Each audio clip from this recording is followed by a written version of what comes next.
guys, Keith Keller, Melbourne, Australia.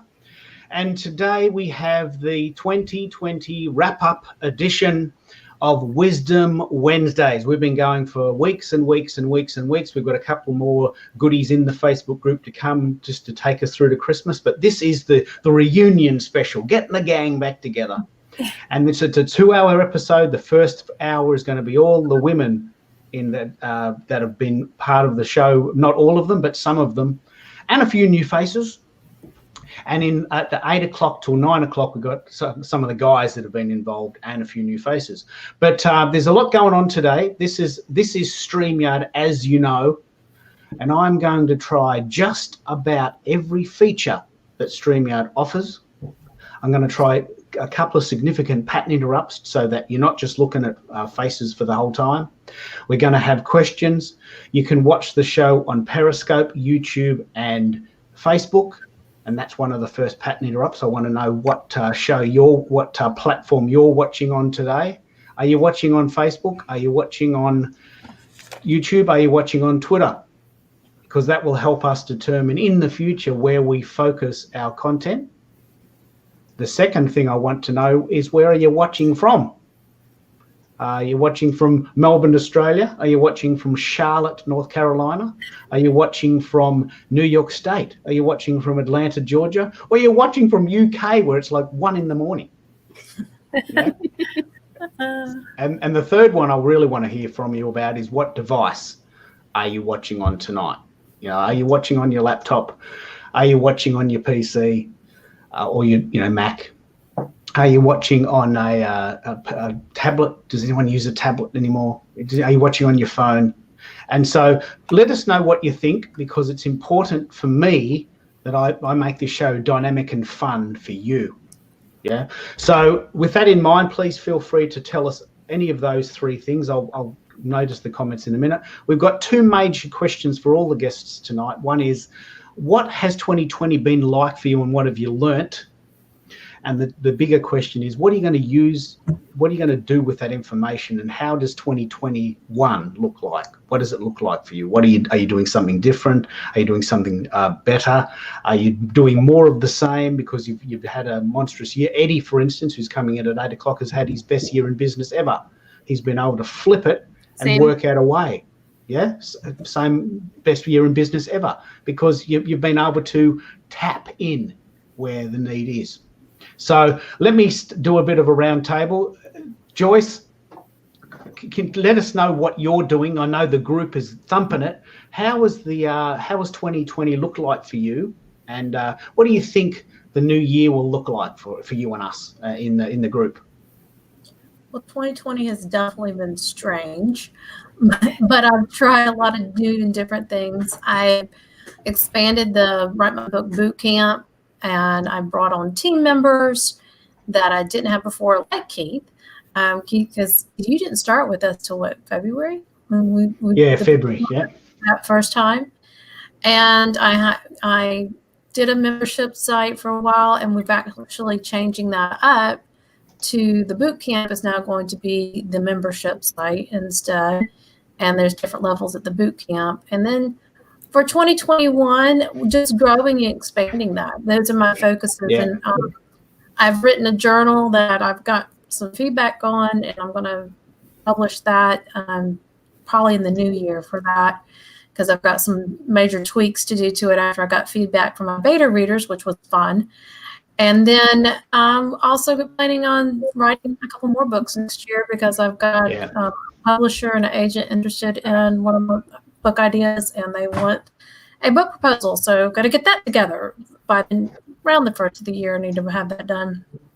So lots of fun things going on, but I love, for my ADD self, that's awesome, because it keeps it interesting. No two clients are the same, no two writing projects are the same, and doing the trainings through the boot camp and the membership has been a lot of fun, and meet a lot of great people. So I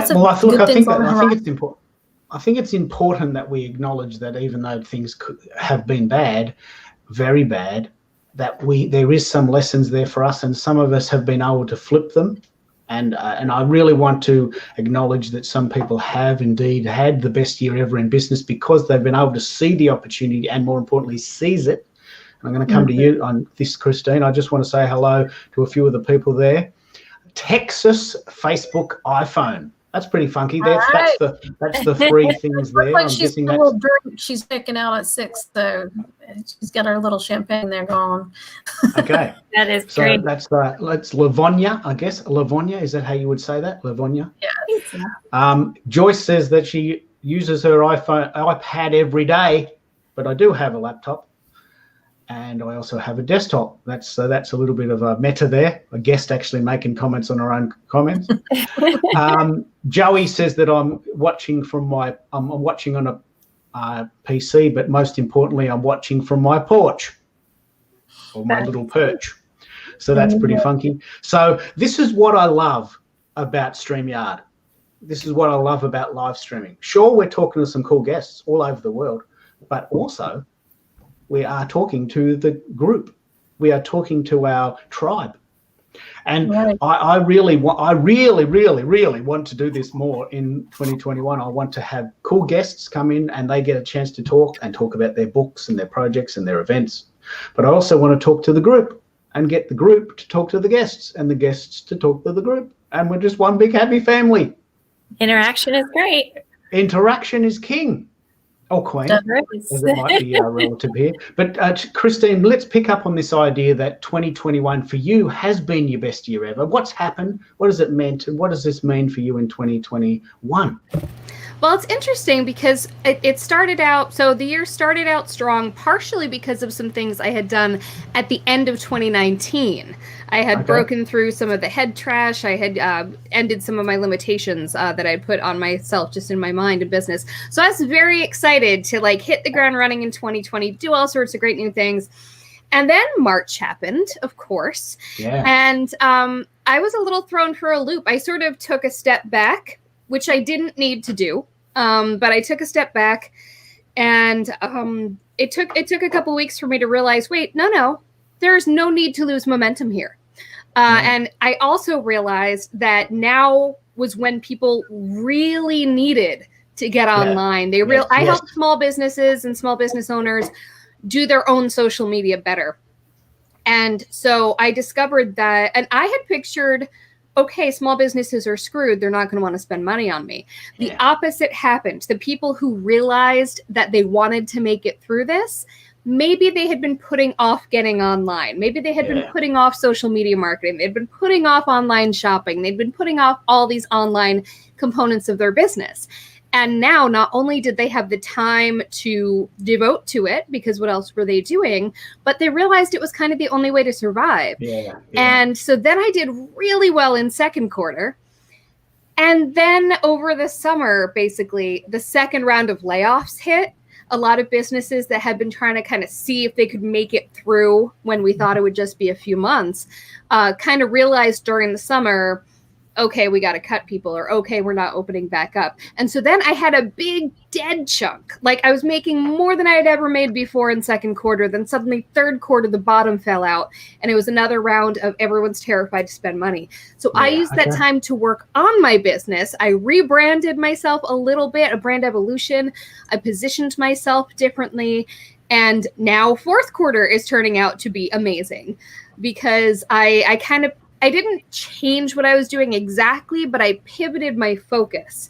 And that is starting to work out again because now people are hopeful again. I think because the vaccine trials are going well, people are starting to talk about possibly being in a place where the world could reopen in the spring. So I think that people are getting excited. I'm actually working with some new businesses that are launching in the middle of this, businesses that are launching in January.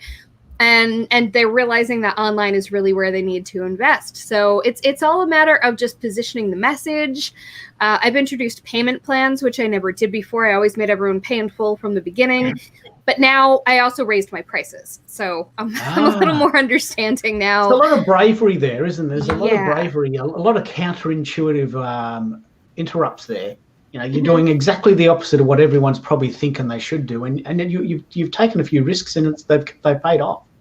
They have paid off. And also putting myself out there like crazy. People are saying, my God, you've been on more live streams than ever, more podcasts than ever. You've been speaking at more events, virtual events than ever. And that's because I realized that I needed to put myself out there. I needed that visibility. And a lot of it has led to actual work. So that's also been good. Look, that's brilliant, and I know you've mentioned a couple of things, and I want to bring Charlene in here. Yeah. Charlene's the new girl from Charlene from Charlotte. You mentioned the idea of layoffs, and Charlene has a brand new book coming out about the entrepreneurial mindset. I myself have been retrenched 3 times. You go to work, you get a letter. Mate, we're closing down. You know, don't come in Monday. Right. Okay. No, I wasn't expecting that. What now? It's horrible, isn't it? It is, and so many people are experiencing that right now. And with this year when it hit March, and it was kind of like this big kind of stop of everything, and I realized how overwhelmed and how busy I was. So I was really kind of excited in the beginning, like I'm going to get some stuff done. I'm going to finish this book, Launch Your Inner Entrepreneur, which is about entrepreneurial mindset for women. And then just the way everything unfolded, it was the perfect book because women were more impacted by layoffs and by leaving the workforce because now they're homeschooling, now they're doing all this, everything. So September, October, those are the people that were 80% were women that were laid off. So it just really became timely. And I'm super excited that it's coming out next year when so many women are having to regroup. Everyone's having to regroup. And the idea of launching your own business is really appealing because you have more control over everything. And the thing I love about this medium of live streaming and the entrepreneurial mindset is that we're all here to help others, but now we have the tools. You're now on our show, and you're telling our group about a book that you've written. Years ago, I have no idea how you would have done that. Maybe talk at the library or talk in the city or put an ad in the local paper or, you know, I don't know. I just can't remember what it used to be like because, you know, what we've got now is we've got all these great ways of sharing our message, and we're passionate. We hang out with passionate people and we want to tell the world what we're doing. And you've got a book coming out and you're pre-framing it. The reason why this is so important for this group, the Write My Book Facebook group, which has almost 2,000 members, is that a lot of the people in this group are writing a book or have written a book. And the piece they often, almost always, don't know about is, well, how do I get more people to buy it? You know, and you're doing it. You're front loading this process, aren't you? Can you talk a little bit more about how you're doing that and what you plan to do in 2021? Yeah, for sure. I've actually written 2 books. So my first was a memoir and then this one, but I'm actually publishing the second book first, which is interesting. But it's just the time right now is the time for the entrepreneurship book.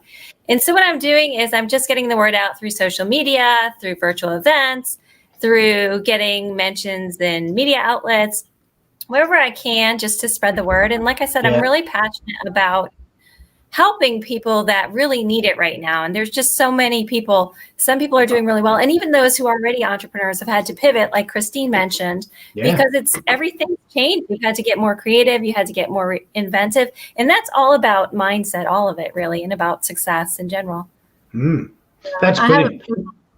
I have a family member that was affected too by the pandemic, losing her job. And she'd been there for 17 years. So it was a big shock that to do that. So your book definitely is timely, and I look forward to it. So you can let me know, and we'd be happy to help you promote that because that sounds fabulous. I love the idea of what you're doing. Thank you. I love that. Yeah, my sister actually works for one of the hotel chains, and she was in kind of just this gray area for a long time where she wasn't sure, like, will I have a job? Will I not have a job? And they kept getting furloughed. She made it through, but you know, a lot of people didn't, and they're really having to regroup right now. So no, sure. I mean, we've all had to regroup no matter what it is, whether we're working at a company or we have our own business or we're hoping to start it. It's just a odd time, as we've all mentioned, but definitely a time to really kind of pull it in and think about what's important and what we want to do with our lives. I think everybody. Let's pick up on the UK vibe there. Tricia, tell me about what you're doing, and within the context of 2 questions. One is, what has 2020 been like for you? especially your business, but also personally. And I know that there's stuff going on in the family with regards to that. But also, what does 2021 look like for you with the learning from? Because we've chatted recently about the fact that you've made some massive changes this year. Yeah, I'm going to summarise it as best that I can. I've been a small business owner now for 10 years, actually, this week. And I retrained from law back in 2010. The reason why I went back to college, which was an experience in itself, and I retrained in beauty therapy because my career plan was, my son was 5 at the time, was I wanted to do something where I could be flexible, work from home, take him to school every day, pick him up, and I didn't want to bring him up by putting him in childcare. And I was in a position where I was able to do that. It was weird. I'd put him to bed at night about 7:30. I was working from home. I had the space to set up a beauty studio. Yeah. So Benji'd come out and say hello to my clients and stuff, and they all knew and understood. But the strangest thing was that was in 2010, 2011, and my business exploded. I worked really, really hard on delivering a service. I've got a business background anyway in marketing and sales. So I had a bit of a leg up in the sense that I knew how to market myself. But social media was just starting to come out, because I remember joining Twitter in 2010, I think it was, or 2011. And everyone was sort of just coming off of MySpace and going on to Facebook. Yeah. And I was on Twitter, and I was saying to everybody at college and stuff, you've got to get on Twitter, it's great. And they were like, what's that? So I've always kind of, a bit like Chocolate Johnny, actually, I've always sort of been, whenever anything came out, I first joined Periscope when that first launched, which is how I got, weirdly enough, I kind of know Joyce, but this is how I met Joyce, was through Katia, which I discovered Katia on Periscope. But I've kind of learned all in the last 10 years, literally from the ground upwards, about social media, how I've reinvested in myself, and been on masterclasses, training courses, everything. But my career plan was, and I started setting everything up, bought all the domain, all the domain names and everything at the end of 2019. Because January 2020, I was working with the plan to launch in May 2020, because my son would have turned 16 in February, finished his exams. I was going to launch my marketing consultancy, because I only did my other business part-time. Yes. Yeah. And it was only sort of the wedding season that I worked, and I made a lot of money really quickly. I built this studio with it. So I kind of reinvested in myself. But then obviously COVID hit, and I was like, oh my goodness, what, and everything just kind of went up in the air. So I've literally spent the one thing I didn't do, which I would say to anybody out there, if you're in a position at the moment where possibly you're working full time, or you're furloughed, or you don't know what your job situation is, or anything like that, do not neglect working on your network and building your network. Yes. I went back on pick up on that again. I mean, this is important. We talk about this in the Facebook group, because the Facebook group is made up of writers who are writing a book. Yeah. And they're so wrapped up, and Charlene will know how this feels. They're so wrapped up in writing the book. They go, no, I won't go to that tonight, because I want to write. Writers love writing. But then the book comes out, and then you go, oh, now I've got no one to talk to about it. I've neglected my network, and now they've all sort of fallen off. Is this what you're saying? You don't let the network fall away. Don't let it fall away. But not only that, I mean, writing a book is, I said this to my husband the other day. He was like, hold your horses, Trish. Do one thing at a time, because I don't know, I strategically planned all of these things out, and I've reached, even though COVID's happened, I'd set some targets. I think I mentioned this before. One of them in January was to be on Agora Pulse, because I've been doing them for 2-3 years, and watching them grow and watching their Instagram grow. And I'd said to my husband, because he was like, oh, you're on that live again, because I go every Friday and I sit and chat, and I just love it. And that's how I met Christine, and discovered, you know, what Christine does and how she works and about branding and all of that kind of thing, which is what I've, you know, my background's in. And I'd said to myself, and I said to my husband, I'm going to be on there.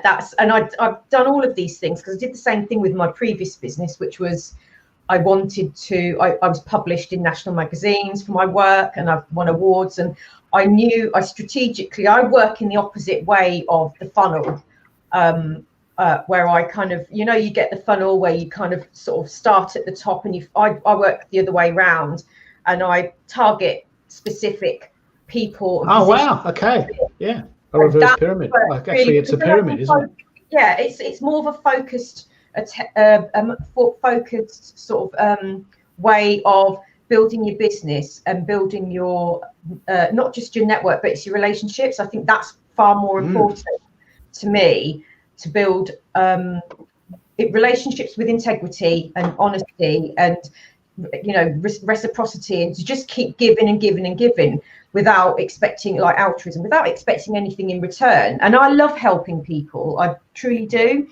But I think particularly during what's been happening sort of this year is a lot of people, I did it as well initially for a few weeks. Nobody knew what to do or how to act. And you kind of like Christine was saying, you took a step back because you were like, what do we do? What, you know, you're trying to get your family sorted. What's going on? What's appropriate? That kind of thing. I do have a question for you, Trisha. So I like your reversing the funnel. How has that worked for you? Because that, I think, would be an excellent idea for writers as well, is to be going out there and, you know, doing the articles and doing the networking and the connecting. Yeah. Tell us a little bit more how that worked for you. I think I sent, what I'll do is I'll share it on to Keith. I sent him a picture of, sorry, like a graphic that I'd created, which was the traditional lead generation funnel is awareness, interest, consideration, purchase. But the account-based funnel is identify, expand, engage, and advocate. Sorry. So that's how I work. So it's kind of like the reverse funnel. So you identify the people, and I always start out with maybe sort of 10 or 8, which is what I do at the beginning of the year, and then I kind of work on that and see where that relationship is. But I always do. I'm a bit geeky. I really love research, and I always research really, really well before I invest any time into building connections, because it's important to me for my business and my personal brand and my brand is that you make sure that the businesses and the relationships that you cultivate, there's going to be a reciprocity there, but also that you have the same or you share similar values, because then it's going to be an advocating for each other's business as well. But also, you know, I'm always chatting with Christine, and we're getting on the chat about brand, and I love that. But I love her. She's so sort of true, and there's no kind of she's like, I know she's just, but she's so nice, and it's just, she takes the time to, and that's the other thing as well, is to engage back with people. So when people, you know, comment or chat to you, just, you know, build your network. And I've said this somewhat to quite a few people that have contacted me recently about, you know, growing their brand. And I had a friend of mine who's a photographer, and she wanted to chuck it all in about 6 weeks ago, and she messaged me late at night and said, I don't know what to do. And I said, right, this is what we're going to do. And I went step by step. She's a friend of mine, so I worked with her, and we did it. And she was on the local news last week, and she's gone from having 0 reviews on her Google My Business. We sorted all of that out, because that's free, and that's free marketing that you can do for your business without having to, you know, pay for any ad spend or anything like that. It's just like getting the basics in place to help yourself. But even in terms of personal branding, if you are furloughed or you do lose your job, that's why it's always really good not to maintain your relationships, grow new ones, join other networks, and keep going, because that little gold drop will be there somewhere. Let's pick up on that, Trish. Let's see what's happening here. The Australia, the UK, and the US, right here, right now, in real time, chatting to each other, sharing comments, blowing kisses, sharing comments, having fun. So this is Networking 101. Charlotte, North Carolina, UK, US, Atlanta, Georgia, New York State. Doyle's calling in from Perth later on. Doug's calling in from Vancouver, Canada. Eddie's calling in from Orlando, Florida. Andy's calling in from Palm Springs. He's actually originally from Melbourne. His family lives about 10 minutes from my house. And so, we're all sharing this knowledge. And this is really the key. I think this is the key point I've learned over the years, but especially this year, in that we don't individually know everything, but we've got access to people that know lots and lots of stuff about things we don't know.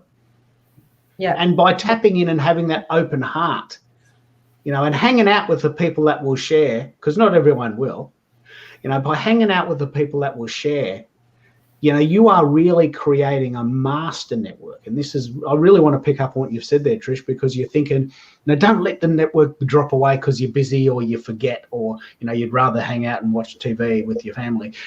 Do some things generally that allow that to keep going. Is this what you're doing now? Yeah, 100%. I've been working on building my brand on Twitter, because I actually have 2 Twitter accounts. The one for my other business, which I set up in 2011, because I fell out of love with Twitter for a good few years, and I went away Facebook a little bit. I've fallen out of love with Facebook as well. So I've kind of gone from Facebook, Instagram, Pinterest. I did Periscope for a bit, and then I think with Instagram, what I've discovered, because I've got a few different accounts on all of the social platforms, because obviously I've got my other business, it's a different client base, but I've been able to see how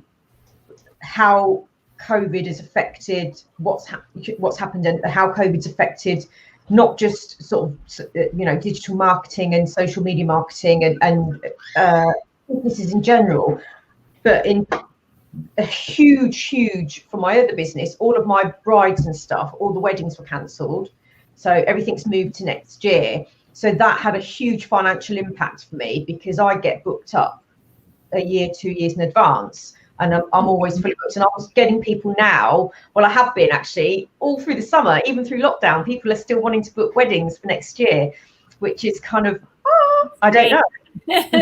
So someone's asking, could I clarify what the upside down funnel means? Yeah, I'm going to share it. It's actually got my old branding on. If I send it to you, Keith, what's that?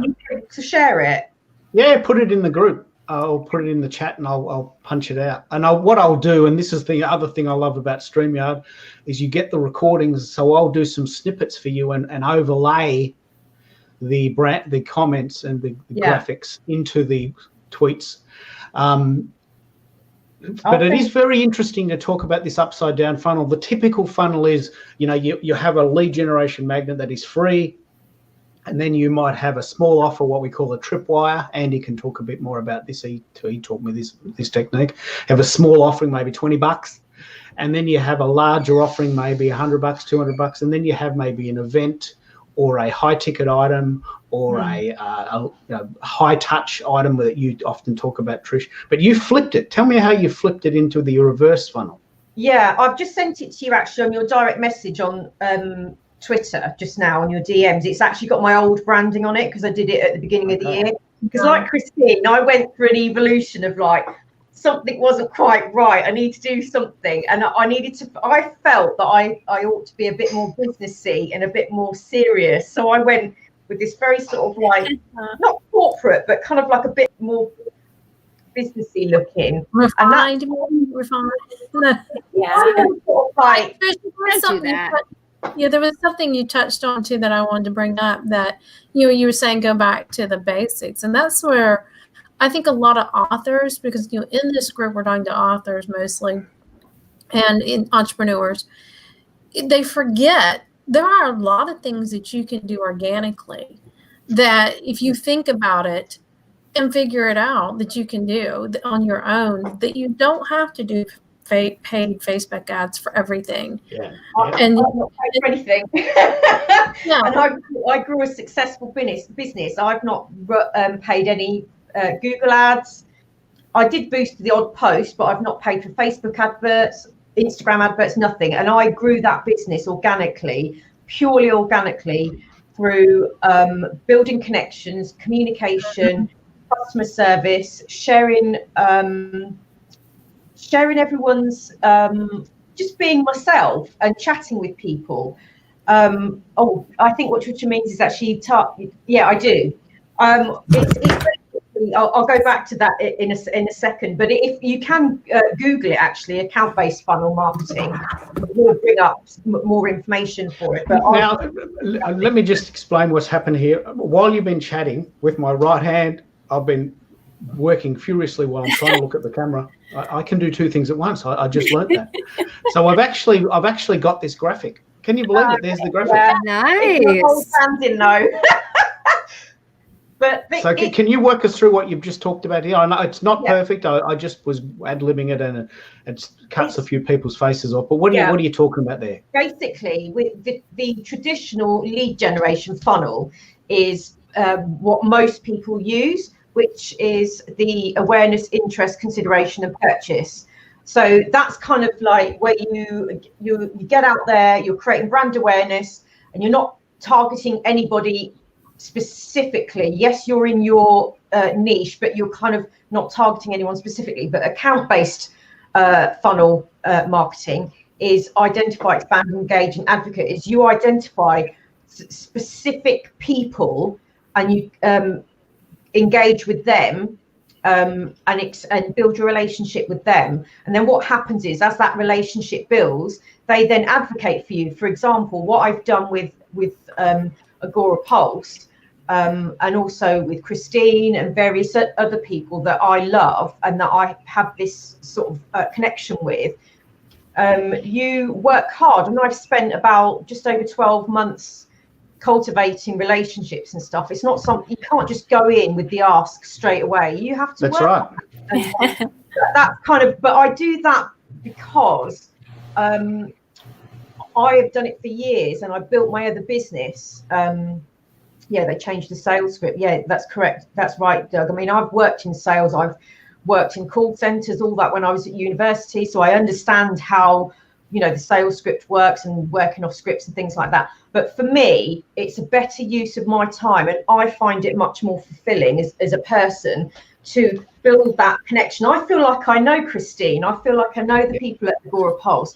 But then, when you work on building that, then you can help each other and not just use each other's, audiences and things like that. But you build trust within each other. And I know Christine's brilliant, but she also knows that I'm authentic and that I know my stuff, because we've been working on that together, and I support her on her lives.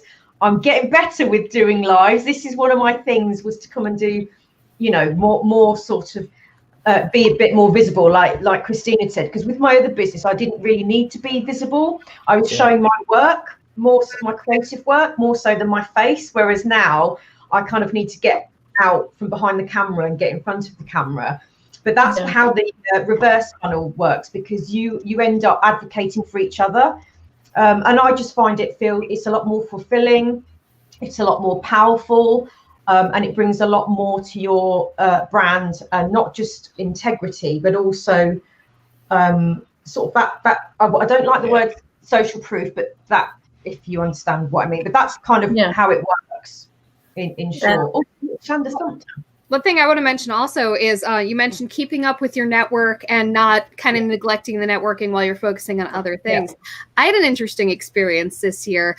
I kept in touch with someone who I worked with many jobs ago. Like when I was 22 years old, This guy was a contractor who worked with the department that I worked with, and so, we didn't technically even work together, but we kept in touch. We stayed on each other's LinkedIn. We'd email every couple years and be like, hey, just checking in, how you doing?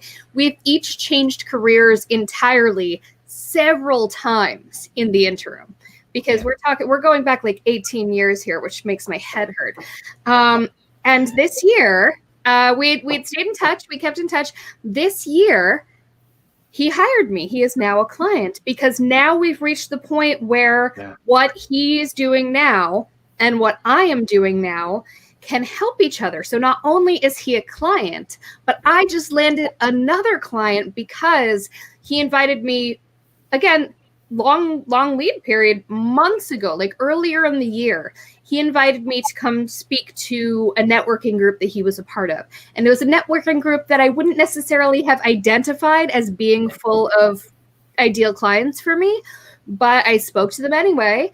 And I just got another client from that group, which is fantastic. So just keeping in touch with this guy for 18 years made me at least $4,000 this year, which is kind of nice. I mean, that's not nothing. That's the thing I always say, you do not burn bridges when you leave places, because that's the thing I've seen, more so when I was working out in the work world and not in the online world, especially younger people. They would just up and quit jobs, walk out one day and never come back. And I'm like, that's not really going to help you in the long run if you're constantly doing that kind of thing and burning bridges. Whereas, like you said, you've kept a connection with somebody from when you were 22. That's the same thing with my clients. I talked to yesterday, Adrian. I talked with him for years before he actually became a client. Yeah. Because he saw something or heard a podcast or something and we connected and he's like, yeah, I want to do it. And I knew from talking to him he'd be the perfect client, but he was not ready yet. And then last fall he was ready. And now his book's almost done. And so you never know that person who's not ready now when they will be ready. Or if you change careers and you work together, it all works out. But I love networking with people like this, with Christina and Trisha and Charlene here, because just like yesterday, I had a friend text me, hey, do you know any Google ad experts? And I'm like, not off the top of my head, but I have two groups that are very big groups that I know. So either somebody knows somebody or they are. And I went in there and I found somebody very quickly. And that's the beauty of it, is you don't have to know everything about everything. You just need to know what's your expertise, and you stay in your lane and get people to come and help you with what you aren't good at. And if you aren't good at social media, then you hire someone like Christine. If you need branding, you hire someone like Trisha. And Charlene, I don't know what you do, but the same thing. I'm in there with entrepreneurship and stuff. But yeah, definitely. I think networking is so important, especially when you have a downtime, just to start adding interesting people. I do that. I find myself, if I'm on LinkedIn and I see someone like something and I said, oh, that person looks really interesting. And you never know. I met Keith on Twitter. I've met great connections on LinkedIn. I met other great connections on Instagram. And then you start talking to each other. You invite each other on your podcasts and invite each other to do guest blogs. And it's just so cool, the people that we're able to meet on social media now. And like Christine said, you never know when an opportunity is going to come up or they'll think of you. And that's the point, is just putting yourself out there. But I have a question for Keith, because I did a lot of research for my book, and I found that a lot of women have a harder time just kind of trumpeting their accomplishments and putting themselves out there. Would you all say that to be the case? Oh, yeah. Yeah. Yeah, well, I think that's typically the case with all creatives. Maybe the case more with women. I'd be interested in your thoughts there. A lot of us have a little bit of trouble. Although I don't think Andy, Eddie, and Doug will have any trouble, and we'll see that in the second hour. But the hardest part of being in the creative phase is there's often a disconnect between the marketing phase. Joyce knows this specifically. Trisha and I have talked about this. That when you're writing, you're writing. When you're creating, and you really feel a bit slimy. You almost feel slimy talking about this as a product. It's a baby. It's a piece of art. It's your thing. but you got People in even order think to that way about business. People feel like it's somehow uncouth to put yourself out there and put yourself forward and to sell and to promote, and they don't mind doing it for other people. Like, you can hype your friend or like this brilliant professional that you know all day long. When it comes to promoting yourself, marketers have trouble marketing Yeah. themselves. It is what is that? What is that? mind-blowing. What do you It's like think that is? it's the way we're brought up, we're brought up to just not to brag, not to be Yeah. pushy, not to, Be modest. on people. Yeah. So that's why we have True a modesty. as women. My first job out of college was in sales, and I had all that, but you sort of something about doing it, you kind of get in that mindset and it sort of sticks with you. But like Trisha said, it was hard for her to kind of get in that. And I think that's true for a lot of people. And I think women in particularly, I think we are kind of judged more harshly if we're kind of putting our face everywhere all the time Yeah. than maybe a man would be. So we're kind of a little bit like, oh, what's everyone going to think if I... With regards to the original question, as I do it on Twitter, I personally tweet 10 to 1. What I mean by that is I look for 10 things every day to tweet about other people. My friend Doyle, for instance, was interviewed by my friend Angela. That's something to tweet. Doug's got cool things to tweet. A big shout out to my mate Bruno in Vancouver. We've worked together since 2015. I'm always looking for things to share with him. And so what happens when you tweet 10 to 1, this is my absolute sort of Twitter 101 moment, is that you've got 10 people in your pocket. When it actually comes your turn, man, I hate asking this, but would you mind tweeting this for me? Of course, Ted. Come on, you tweet all day, every day for us. It's your turn. It's your place in the sun. I'm speaking tomorrow. I've got this gig coming up. Would you mind sharing? Of course, no worries. But that's because 10 times a day I'm looking for things to share. Andy's coming on. He's done a blog.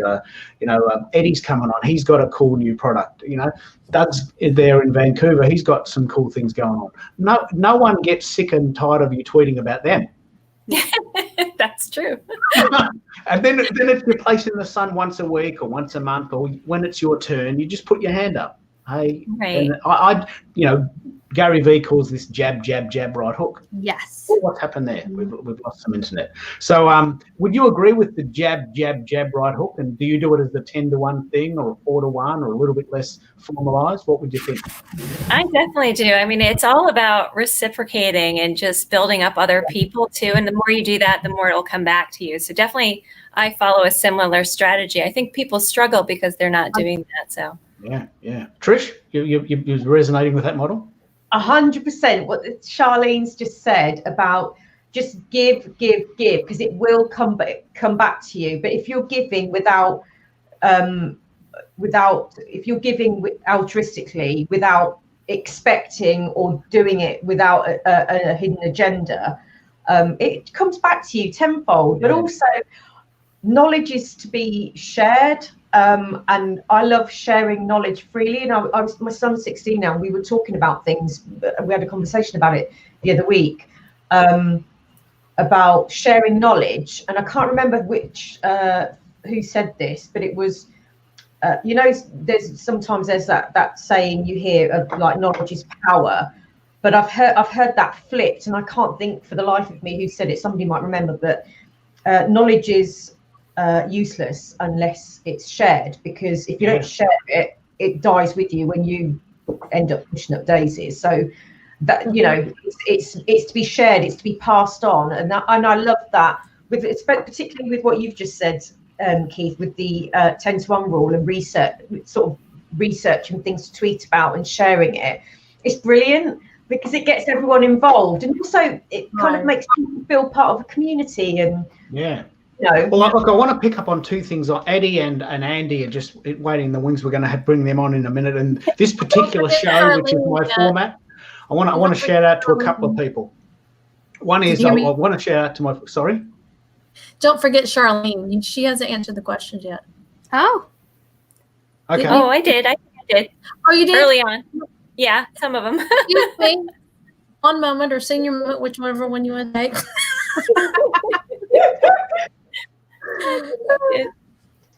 I want to make this show quite dynamic. Eddie and Andy's calling in soon, and he's watching on YouTube from Palm Springs. Not sure what he's calling in on what, but he's calling in from Palm Springs, originally from Melbourne, Australia. But Eddie's calling in a minute from Orlando. But I want to pick up on what you said, Trish, as it relates to the Agora Pulse Summit. I really want to pick up on this. And my friend Irene in Connecticut, who must live quite close to my friend Linda, also from Connecticut. Irene and I are working on this idea that really we need to make events fun, we need to make them funky, and we need to honour the people that are already in our tribe. And what Agora Pulse did, Social Pulse Summit, if you want to follow that hashtag, was just a genius idea. What they did was they said to everyone that's already using Agora Pulse, thank you, we're putting on an event for you. It wasn't necessarily, I'm guessing, a lead generation strategy. It was a thank you strategy. And that completely changes the mindset. Everyone in that group is already using Agora Pulse. They already have heard of them. They don't need to actually do anything at all. But they very proactively said, you know what, we dig you, we get you, and we're putting on this event for you just because we love you. And this event's going to be awesome. Is that what experience you got from Agora Pulse? Chris, tell me about how that worked. I think that's how I discovered Christine.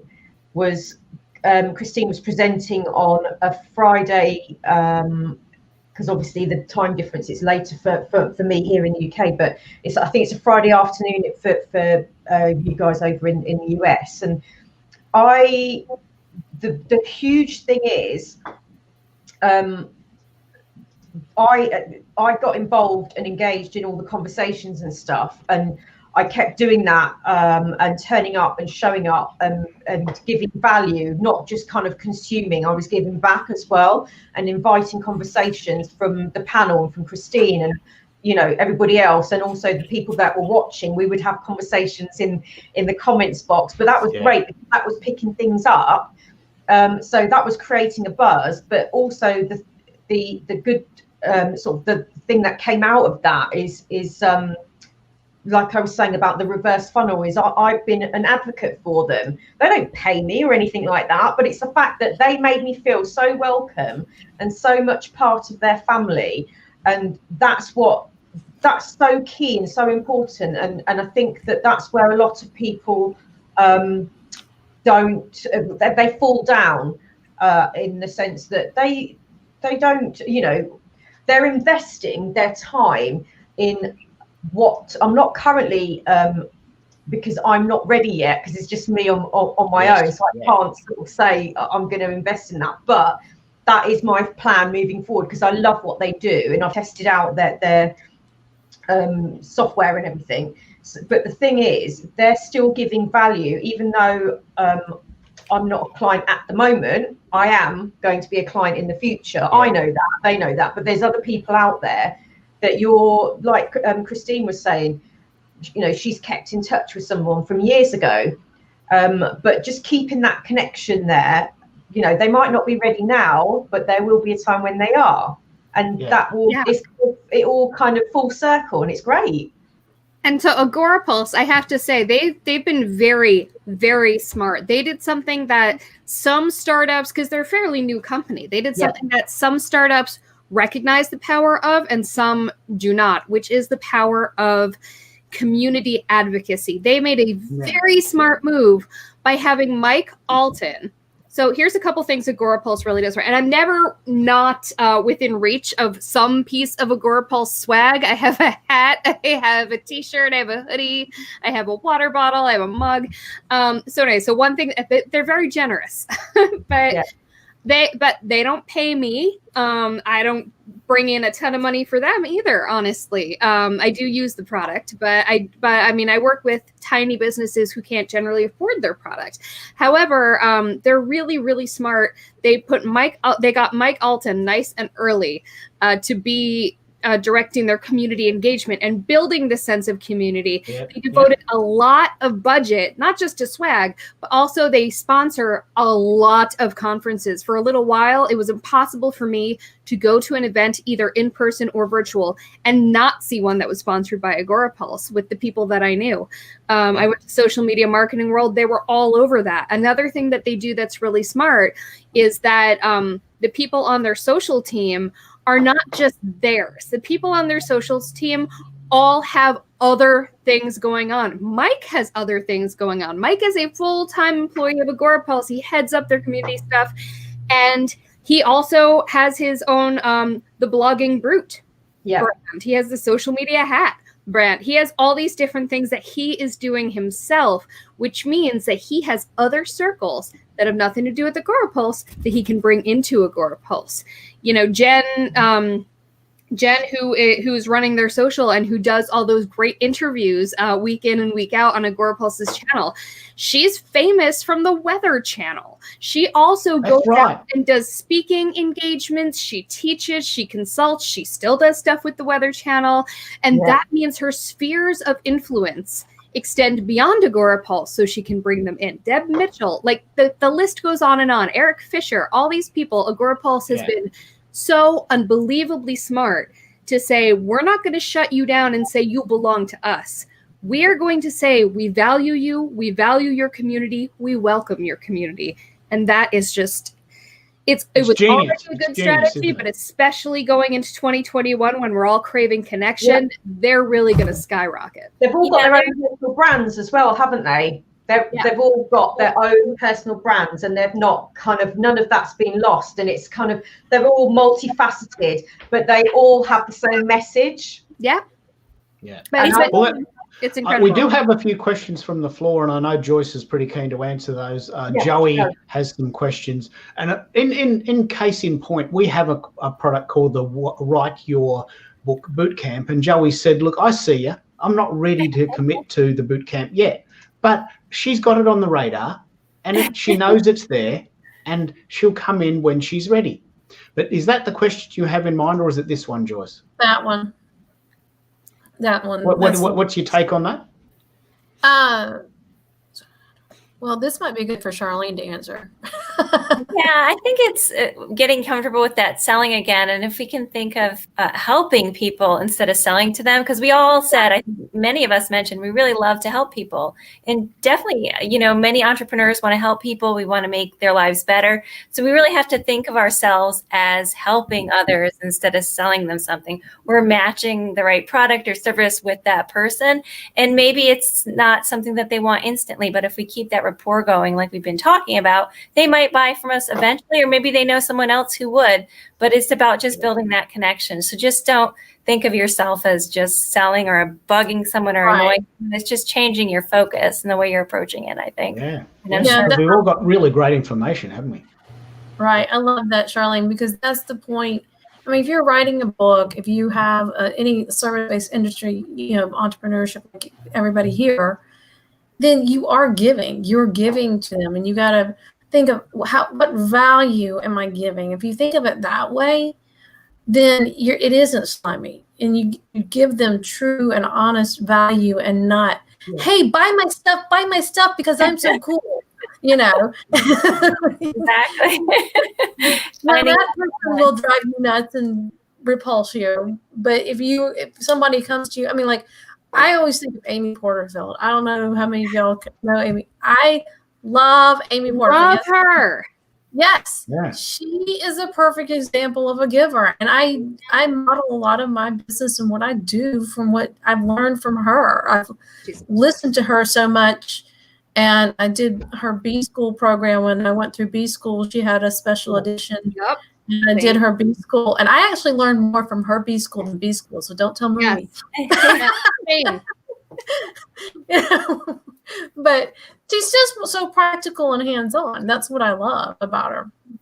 And well, look, we're coming up to the top of the hour. You can stay as long as you like, but I might bring the other guests in just to say hello. While I'm bringing the other guests in, can we do a round table and give everyone maybe one last piece of advice about what you're doing and what 2021 will look like for you? because I think Ooh, we he need some got stuck. inspiration. So I'm going to bring in Eddie and Doug while we're doing that. But do you want to start, Christine? I know it's getting late there.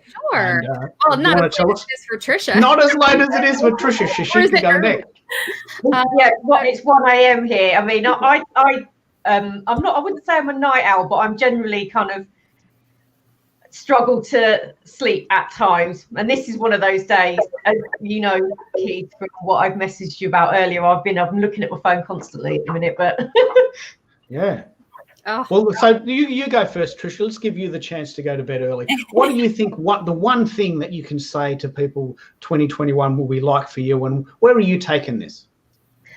the one thing I will say, and I can highly recommend to everybody, is don't neglect your connections, whether that's and genuine connections, whether that's friends or people you've worked with. And like Christina said, just reach out, drop them a message. How are you? What are you doing? You know, what are you up to? And you know, it doesn't need to be anything major, but just keep those connections going and keep the conversation going, because you never know when your paths might cross in the future. So I would say that's my top tip for going into 2021. And also is depending on what you're doing, is to get comfortable with getting a bit more visible and being on camera and stuff, and kind of put yourself out there and volunteer yourself to share your knowledge and face your fears and do it anyway, because I've been Face your scared. fears.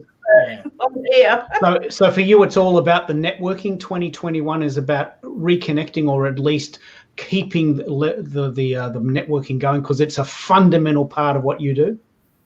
Yeah, because at the end of the day, what's happening with that. And also I do strategic networking as well. I don't just kind of like network, like say it and spray it. I'm strategically, I do the reverse account funnel based marketing. So it's account targeted.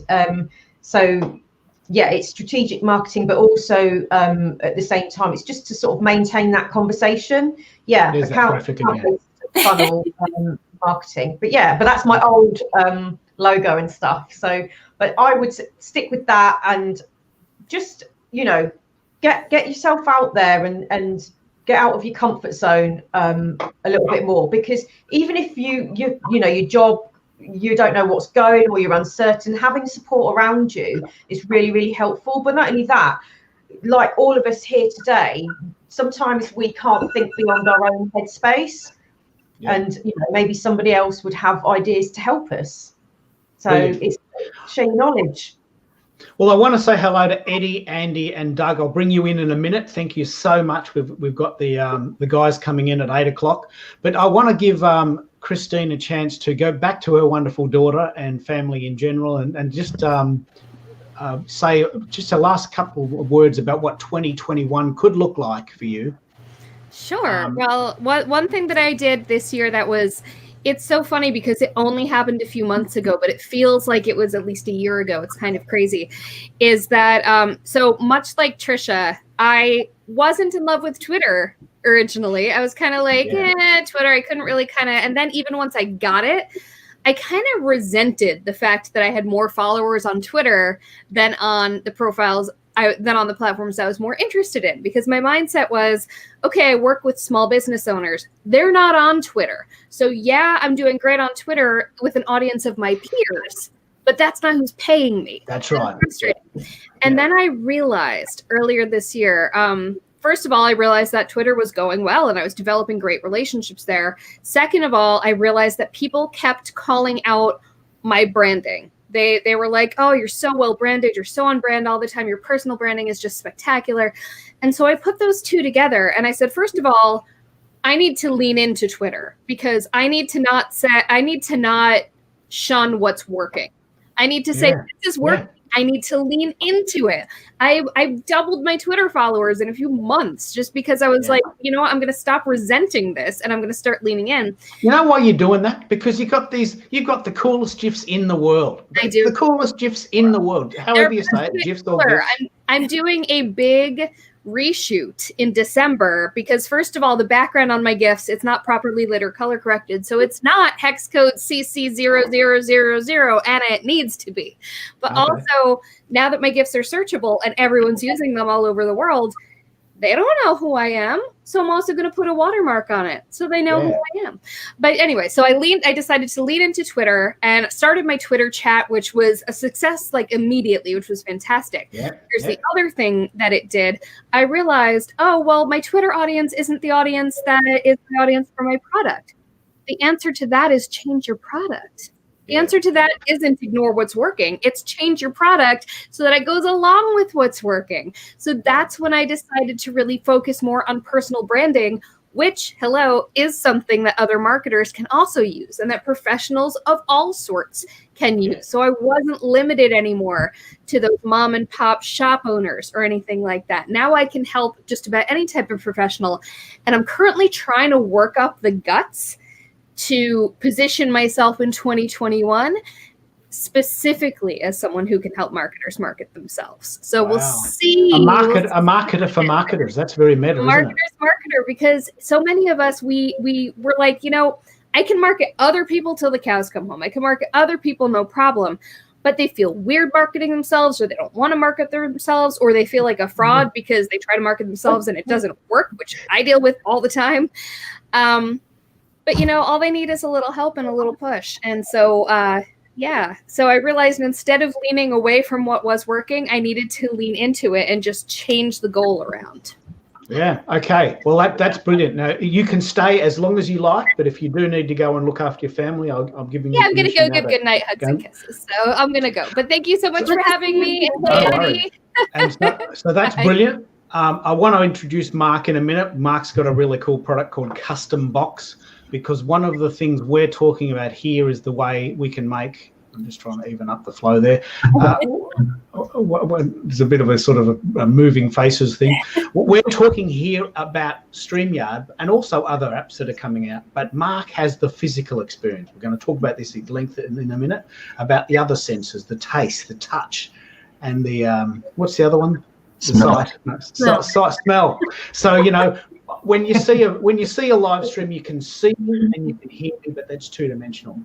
So we're going to try in the future. This is our goal for 2021. We're going to start bringing in those other senses. Smell some coffee while you're touching a workbook, and then we're really going to bring in this sense. We'll talk about that in a minute. Charlotte, I really want to thank you very much for coming in from. Charlene from Charlotte. Charlene, I really want to. I've got other versions of that to be ashamed of, but this is probably my biggest clink. So Charlene from Charlotte, I really want to thank you for calling in. What's your last piece of advice for 2021? We'll get you back on the show. What do you think people can do in 21 to really fire in? I'll make it quick so the guys can get to talking. But yeah, I would just say, there's so much going on with all of us, and we have so many worries that with the pandemic and everything, really to focus on self-care. It's so important for your business. The more you take care of yourself and you find time for those things that you like to do, your fitness, your health, the better off you'll be and the better off your business will be in the long run. And then just make goals and try to stick to them. I mean, we have this gift of time now. We're stuck at home with nothing to do. And it's really a time we can get a lot done, even though we're not feeling it necessarily. If we focus on getting things done and taking care of ourselves, 2021 will be golden for many of us.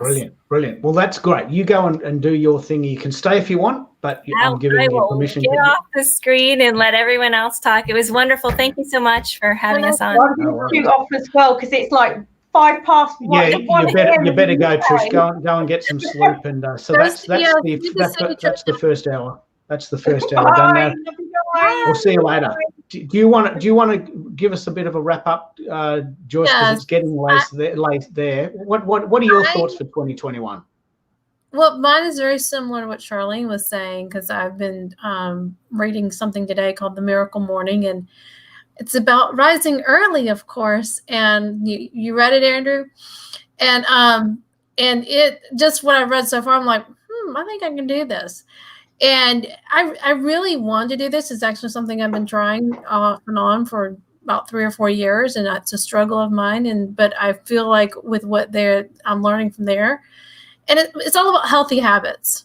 if creating healthy habits, you'll have better focus and you'll be able to be consistent and do the things that you need to do for your business. Yeah.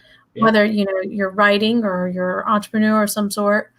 And so to me, if you put that focus on your health, then that's really what's going to be good. And you'll start picking up things. You'll start hearing things and seeing things about, eating better, your relationships, your finances, your career goals, your visions, those things that are important.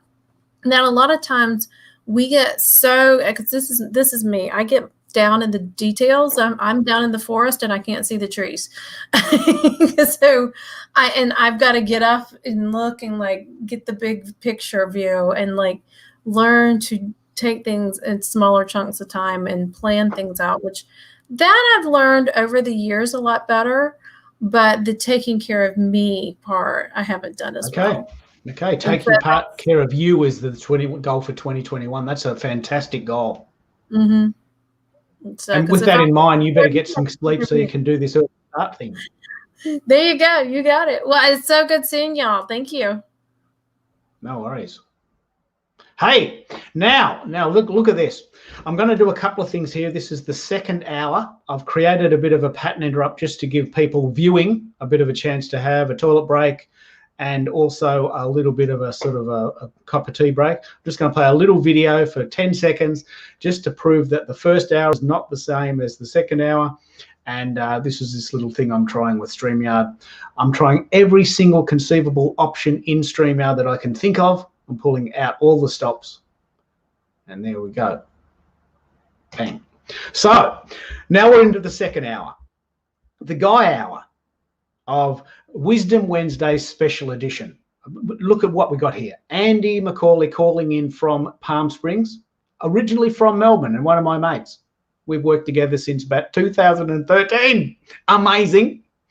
Eddie Garrison calling in from Orlando, Florida. I'm guessing it's Orlando, isn't it, that you live? Yes. Yep.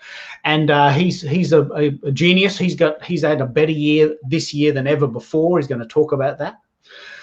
Doug Mornow is calling in from Vancouver, Canada. He's been on the show many, many times. He's a good mate of mine, and he's using live streaming to the hilt and also podcasting. And I also want to introduce a very good, cool dude called Mark Stern, who has a really amazing product called Custom Box. We're going to talk about this in a minute.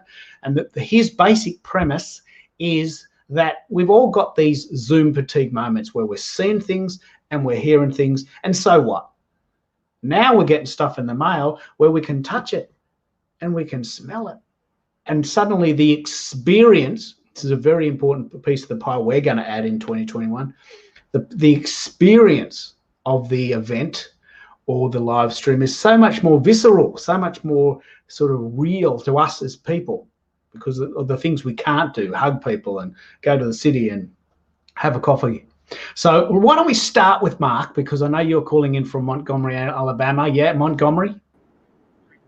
I'm in Dadeville right now. So you've got these really cool corgis. You got them under control today. They were laughing. They were loud the other day. They in a different room.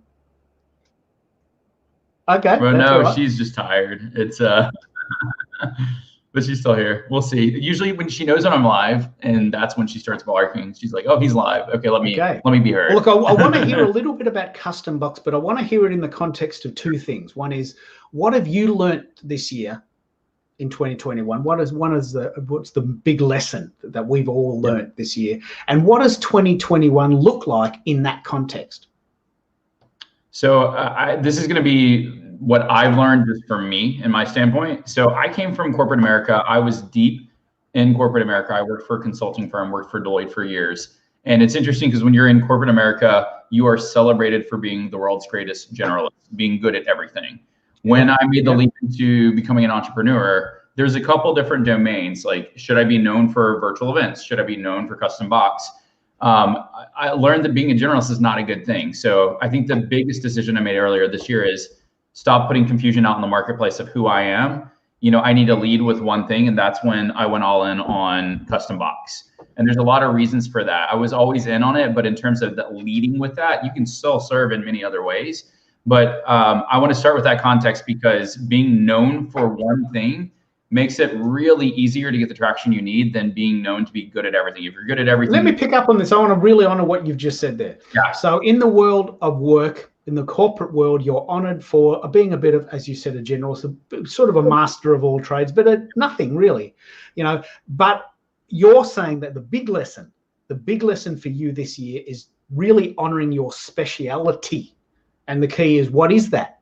What are you doing well, better than anyone else? And that's where that's your zone of genius, as we call it. Is that sort of where you're going with this? Yeah, I think this is true for everyone playing if I look at entrepreneurship and corporate, two different worlds. It's like checkers and chess. The game board may look the same. The rules are completely different. You can't force checkers rules on a chess game. It just doesn't work. So when I started as an entrepreneur, I was like, I know the corporate game. I was successful in corporate. Let me take my corporate mindset and inject it into entrepreneurship.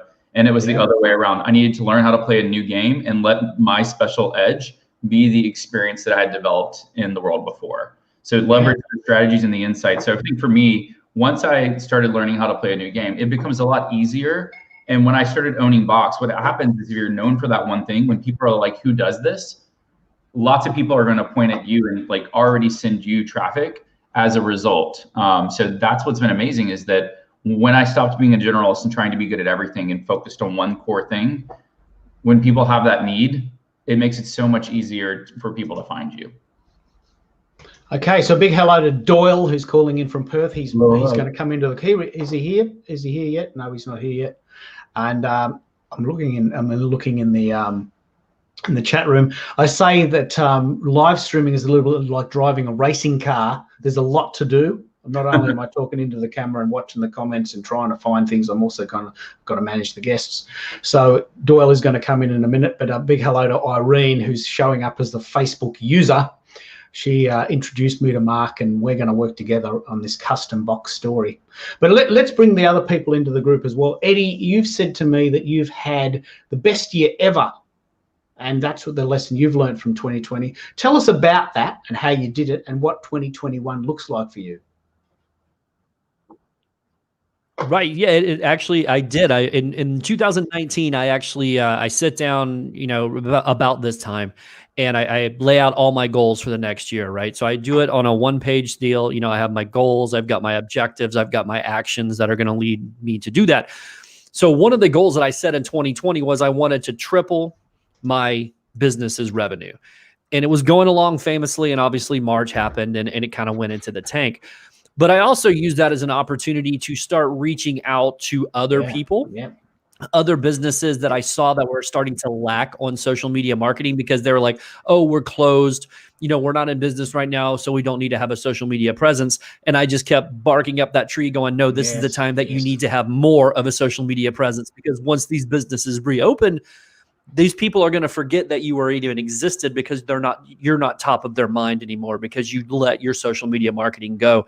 And I was targeting kind of like medium to not big companies, but medium to big little companies. I don't even know how to say that correctly, and I just kept hounding. And all of a sudden NDAs permit me from saying who I was able to work with, but they came on board, and honestly, that was half of my triple. And then I got another customer a month later that more than tripled my income. So I was able to reach and exceed the goals that I had set in 2019 for. Let me pick up on what you've just said there, because I've been having a lot of chats with my friend Irene from Connecticut and my friend Doyle from Perth about the idea that our pivot, one of the pivots that I've started to think about, is the idea of honoring existing clients. And big clients, big companies know the power of attrition, or more importantly, retention.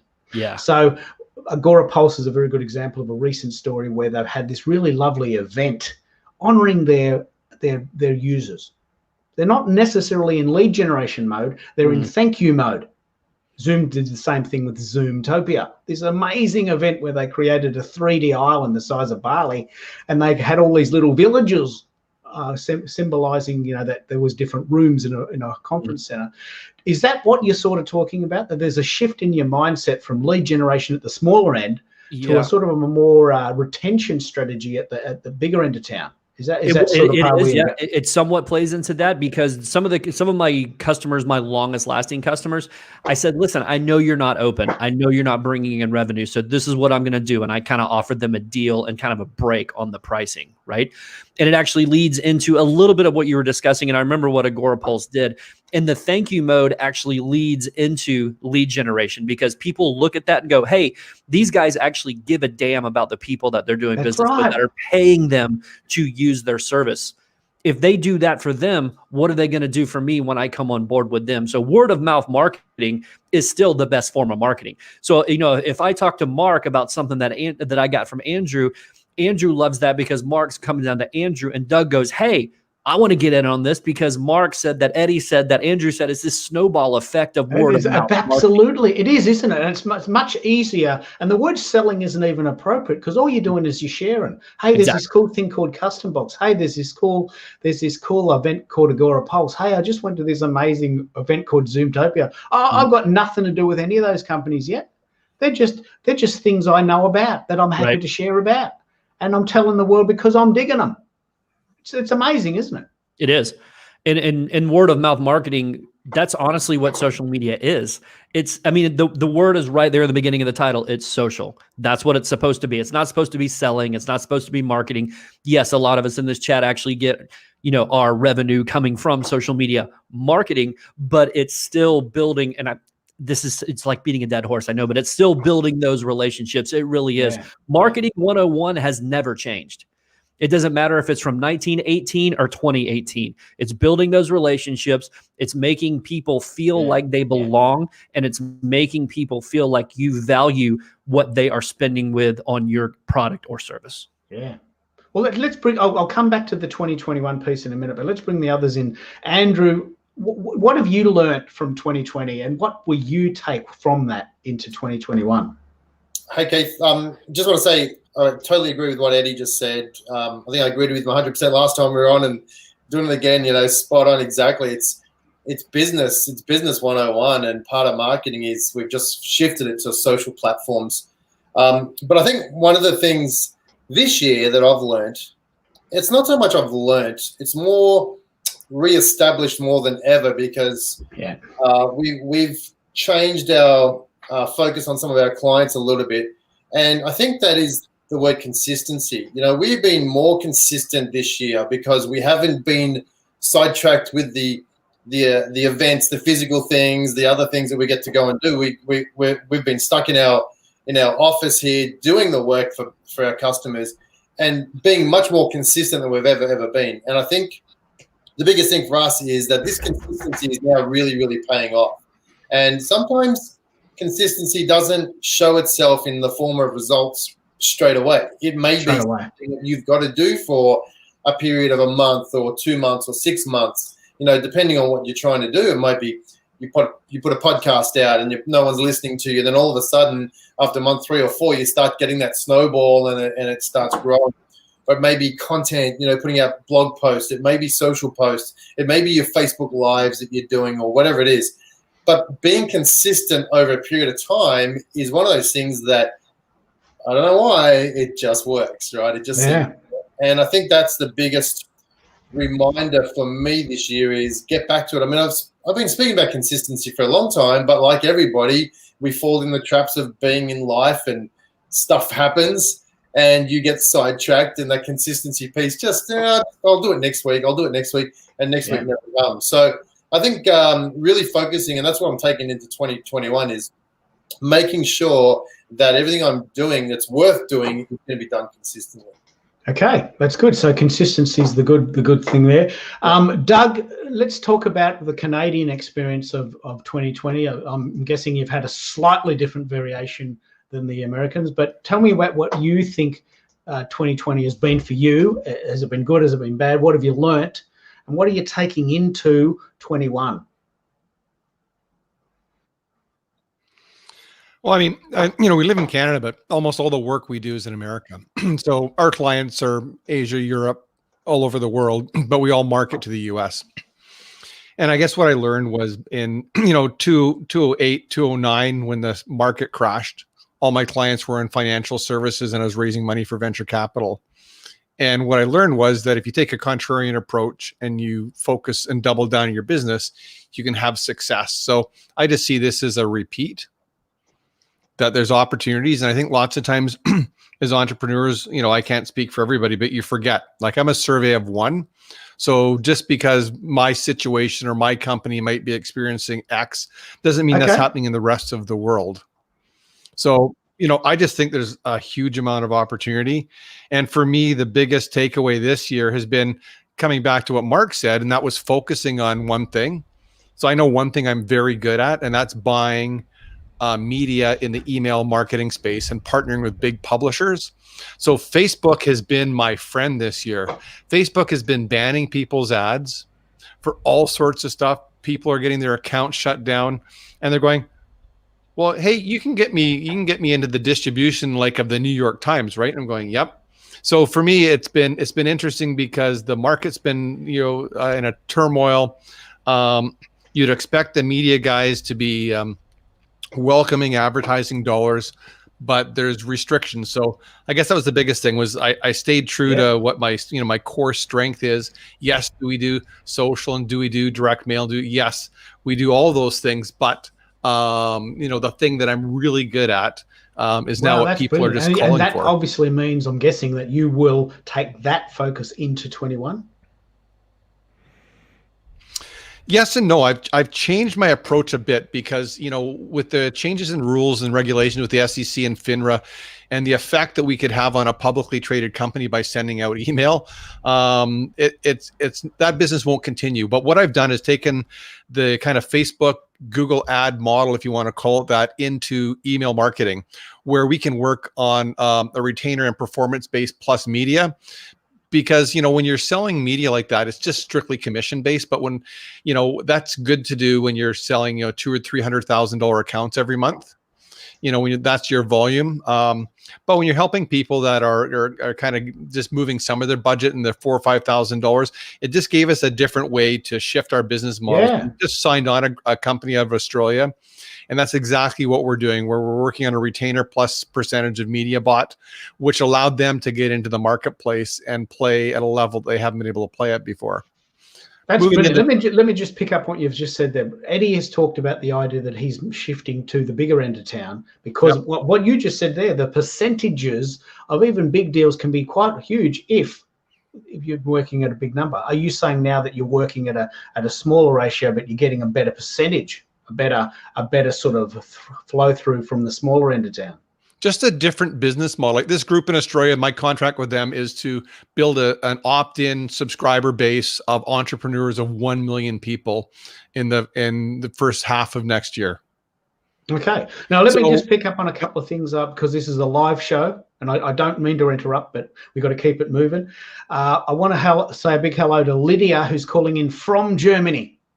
And it must be like about 2 a.m. there. So I just want to do this pattern interrupt for a couple of seconds to say that we really honor the guests, and we also honor the viewers. So where are you calling in from today? Tell me where you are in the world. Lydia is in Germany. And I just think that's the coolest thing. It must be about 2 a.m. I'd love to know what platform you're actually watching on. And I'd also like to know what device you're watching with. Have you got a laptop, a PC, an iPad, etc., etc.? And that's just a bit of fun we're having to keep the audience involved and to honour the fact that we have a dynamic process. I was just about to ask Mark a question. I'll come back to that in a minute because I wanted to ask him what he thinks of Custom Box. And let's go to that idea. What do you think Custom Box can do in this environment where we're actually thinking that the world is virtual? It's a thing. We're going to have a hybrid from now on. We might eventually have real events again, but we're going to have a hybrid from now on. How do you think Custom Box can play this virtual game? I'd love to hear what you're thinking there, Mark. Yeah, there's a lot of different angles we could take this. I think especially when COVID started, what we learned is we missed connection more than anything. And when we talk about how we connect with the world around us, part of it is through experience. Part of it is your senses. When we talk about going to a Disney World, a movie theater, a restaurant, part of why it's such a unique experience is because it stimulates all the senses. When you look at digital only, everyone, you have 6 billion pieces of data being uploaded every day. It's just going to get higher. Everyone is competing for what you see and what you hear. So podcast, what you hear, YouTube, what you see and hear, scrolling through a news feed, Twitter's what you see. So everyone is competing with these two mediums. The power of thinking about true experience design, how the physical world and the digital world can come together to create an experience. You start to activate other senses, and it's an easy way. It has a high perceived value. There's so much value that comes to it. But what we're finding is it's not just about, and a lot of people are thinking, it's about just putting swag in a box. No, if that's all you're thinking about is just putting a t-shirt and a water bottle in a box to complement it, you missed a huge element of engagement. Yeah. So it's really getting into this idea, and this is what we work with our clients to go through and say, a lot of clients reach out to us saying, I'm launching a coaching program, or I have a software as a service platform, or internal HR. They think just one-sided with one box. We show them that if your customer lifecycle is acquisition, fulfillment, retention, there's all different strategies across that life cycle of how you can leverage Box to activate your audience, increase engagement, and find new means to monetize your business. Yeah, this is brilliant. It is being very intentional. Now, let me bring Doyle in here, because we've had Doyle and I and Mark and Irene have had a chat this week about the fact that online events won't go away, and that those other three senses, other than sight and sound, will start to come into play. You talked a little bit about this on Angela's show this week, the YouTube video on SME TV. But Doyle, tell me what you think will happen with the online world, and especially the sort of physical world meshing together. Yeah, well, in relation to what Mark was saying, where you see and you hear and that sort of thing, I believe that kind of having those extra experiences, with like a box or whatever, brings sort of that sense of feeling as well to the whole equation. And it's something that we don't necessarily have. We don't have an emotional connection. We're not feeling like we're, in a big conference hall or whatever, theater, listening to speakers or that sort of thing. So there's no feeling around a digital event, like quite honestly. And so we have to sort of put in those triggers that allow us to do that. And then something like the box, right? The custom box that you get in advance and you receive it, and it's like, this is going to be a fun event. And you can also trigger it throughout that whole conference or throughout that whole digital event. That to me allows us to sort of connect and have that feeling of it. So yes, it's just an object, but guess what? All of the stuff that we sort of have connections to are just objects. But there's a deep psychology here that allows us to say that how can we connect an event? It's through feeling. And is that your big learning this year? Is that your big learning? I know we've chatted a lot about the idea that many businesses have the one or the other approach. Look, I'm just going to wait it out. Events will come back. Cafes will come back. People will go back into the city. But I think we've chatted about this, and let me paraphrase this, but maybe you can actually elaborate. It's a hybrid from now on. 2021 absolutely. Will be a hybrid. Would you agree? It's not a net zero or some zero game or whatever they call it, right? You can actually have both, and for the smart businesses that realize that and fully understand that, those are the ones that are going to be making the progress and the profit going forward into 2021, right? The ones that say, oh, we're just waiting to see and we'll try this out and see if it works or whatever, but we're fundamentally going to go back to where things were before. Like, guess we're just waiting it out. Missed the boat. We're just waiting it out. They've missed the boat. Yeah, they'll miss the boat, quite honestly. Like I've been talking about this for months, but statistically speaking, there's only an average about 25 to 35% of businesses that have that level of digital adoption that allows them to basically leverage what's going on and utilize the digital economy. That means there's 75% of businesses that don't have what it takes to kind of get past this and to survive the 2020s, quite honestly, where everything is digital. So if you want to go do your events online and then stop once things go back to normal, you're going to miss out horribly, I would say. So to me, it's about developing that digital experience that's so key here. It's so critical. And we're looking at how can we actually engage that? How can we bring that together? And it's not just digitizing a conference, right? Like, let's be completely honest. You can't just do that. That's where we get Zoom fatigue and we get tired of these digital video chats and that sort of thing. we can't just, again, digitize a conference. We have to think out better ways of doing this, better ways of engaging. And that's through feeling, and that's through, the psychology of meetings. And that's through how do we actually define that digital experience. And it has to be better than what we have right now. And I've been to some amazing events online and some events that are just pure horrible because there's no interaction, there's no engagement. It's just, I don't want to listen to, I can barely hear the speaker, number one. It's like I can barely see the visuals. So to me, the bar has been raised, right? But let's be honest, that's what everybody wants. That's what our audiences want, is something that engages and helps them along that way and gets them to feel that connection as well. Brilliant. Now I'm going to bring Andrew back. I think he might be having some trouble, or maybe he's just dropped out for a quick break.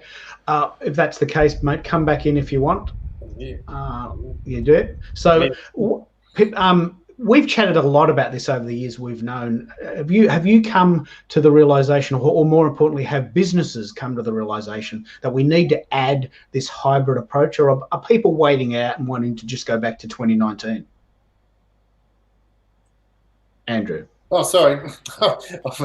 I dropped down. I missed the last little part of that of Doyle's little bit there. So if you don't mind, could you repeat that question for me? Yeah. So the basic idea is that Doyle and I have been working on the premise that really the businesses and the people the entrepreneurs that will succeed will be the people that embrace the hybrid model, that we won't go back to 2019 where it's either a physical event or an online event. It's not an e-commerce shop or a physical shop. I think there's going to be, moving forward, this real domination of hybrid models. And have you noticed there's an adoption from businesses to say, you know what, maybe you're right. Maybe I've been meaning to do this for a while and it's time.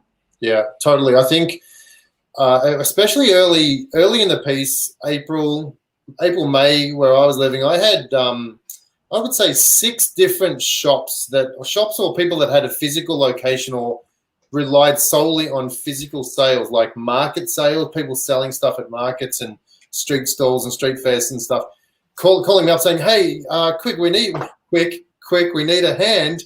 I've got $70,000 of stock in a truck and I need to sell it. Can you help me get on the web and sell this stuff? And I'm like, dude, you should have been on here a year ago. It's a bit late now.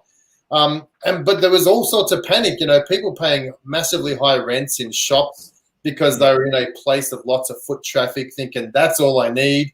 Foot traffic's never going to disappear. Well, it does when you get locked down, and they quickly find that. And I think those people that have survived are the ones that are going to be able to say, you know what, I'll never take for granted what we have if it's just one way of getting traffic, whether it's foot traffic or speaking events or something like that. We cannot rely on that anymore. We need to pivot, and we need to bring in more strategies such as a hybrid model of a bit of this and a bit of that. And it's almost like hedging your bets, because the last thing you want to do is put all your eggs in one basket and find out that basket's handles fall off real quick. Yeah. So I think it's going to be a big awakening for a lot of businesses, and especially new businesses that come on board. They're going to be looking at going, well, we don't want to be going down the path of what people did in the past. We need to have a all-encompassing strategy and marketing approach. Let me just throw it back to the group and say that if you have any questions, please come back with us. We've got 6 of the world's leading experts, well, 5 and me. We've got 5 of the world's leading experts in marketing here right now on your screen. So please take advantage of that. You can listen on Facebook, YouTube, or Twitter. So please tell us where you're calling in from. And I just want to piggyback, if I can, real quick off of something Andrew just said about, more specifically about people that were just, getting their revenue from foot traffic and like, oh, it'll come back.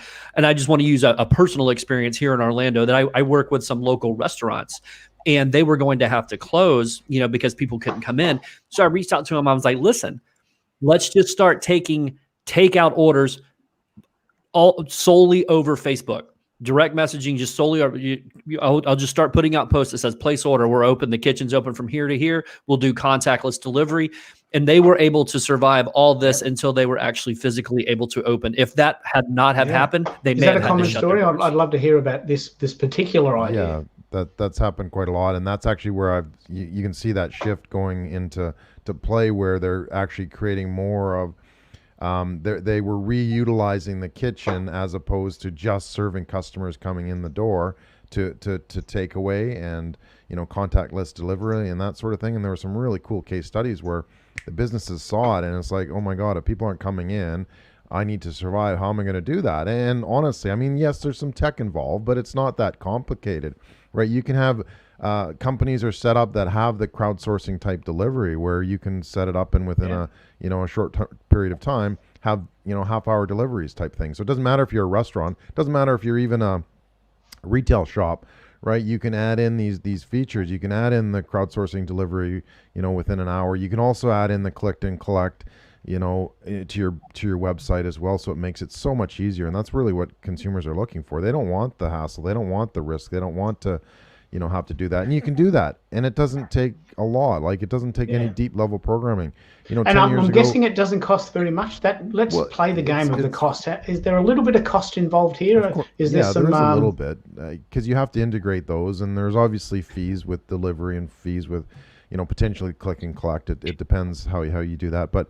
The side thing of that is that if you had like more of a subscription-based model for, it doesn't matter, again, food or retail or whatever, where you're actually doing that on a regular basis, you kind of get past that. But the immediate need of how do I get my stuff, my food, my products into the hands of my customers, I add in click and collect, I add in crowdsourcing delivery, and guess what? I've expanded my walk-in traffic, maybe 5-10 kilometers or miles or whatever to 100-mile radius type thing, and then I can continue on that journey. So I think now more than ever, brands are more willing to, you said there's some cost involved, there's processing fees, with PayPal or whoever they're going to use, but you know what, I mean, they're going to take that and look at it and go, you know what, if I have to pay PayPal, $50-$60 a month for processing fees or go out of business, that $50 fee looks pretty darn good at this point. So yeah, by comparison, isn't it? Yeah, look, it's not free, right? Let's be completely honest. The internet is kind of free, but business is not free, so you have to expect to pay for something along the way. Well, look, to me, that's a huge capability. Is like you couldn't do that 10 years ago. There's a couple of ideas floating around here in this room, and that is that it's a good idea to play at the bigger end of town, and where a lot of us are moving towards that. But I want to share this amazing story that I had come across recently. This is the coolest thing I think I've ever heard of in my life. A guy in London teaches guitar, and he has a little studio, and he has people in his house. Then he thought, well, wouldn't it be great if I could have an app teaching people guitar, and I'll charge $20 a month. He charges $13 a month or $100 a year. He has 1 million users paying him $100 a month a year to learn guitar. The guitar. What he did was, instead of someone coming to his house and saying, here's an A chord and here's your homework for this week, give me your $20 and I'll see you next week. He actually said, I'm going to make this into an app. He did 100 preconceived lessons. Takes you about 2 years, once a week, to get through the lessons. And it's $13 a month, stop at any time, or $100 a year, knock yourself out. 100 million people said, yes, I can do that. Fits into my lifestyle. I can't come to you anyway. I can't leave the house to come to your little guitar village. But I'm seeing lots of different businesses, Keith, just totally reinvent themselves. Like in Canada, we saw something pop up called ghost kitchens. Wow. And then now I'm seeing them in America. I saw a press release that Uber, who has obviously Uber delivery, ghost kitchen. So instead of paying $50 or $60 a square foot for your restaurant, and then be restricted by the city by how many seats and the requirement for parking and the requirement for bathrooms and all those things that are so expensive, you go into a warehouse, you pay $4 a square foot, you have 10 different types of food, you have no sit in at all, you have no parking requirements, no bathroom requirements, and it's 100% delivery. And so when you see the founder of Uber dropping $1 billion into that, and you're in the restaurant industry, you might want to take a look at totally disassembling your business model and go, I don't want to pay $250,000 a year for rent anymore. I'd rather pay $50,000. Yeah, and there's a big that- shift towards not rental properties, Yeah, sort of that- losing money, isn't there?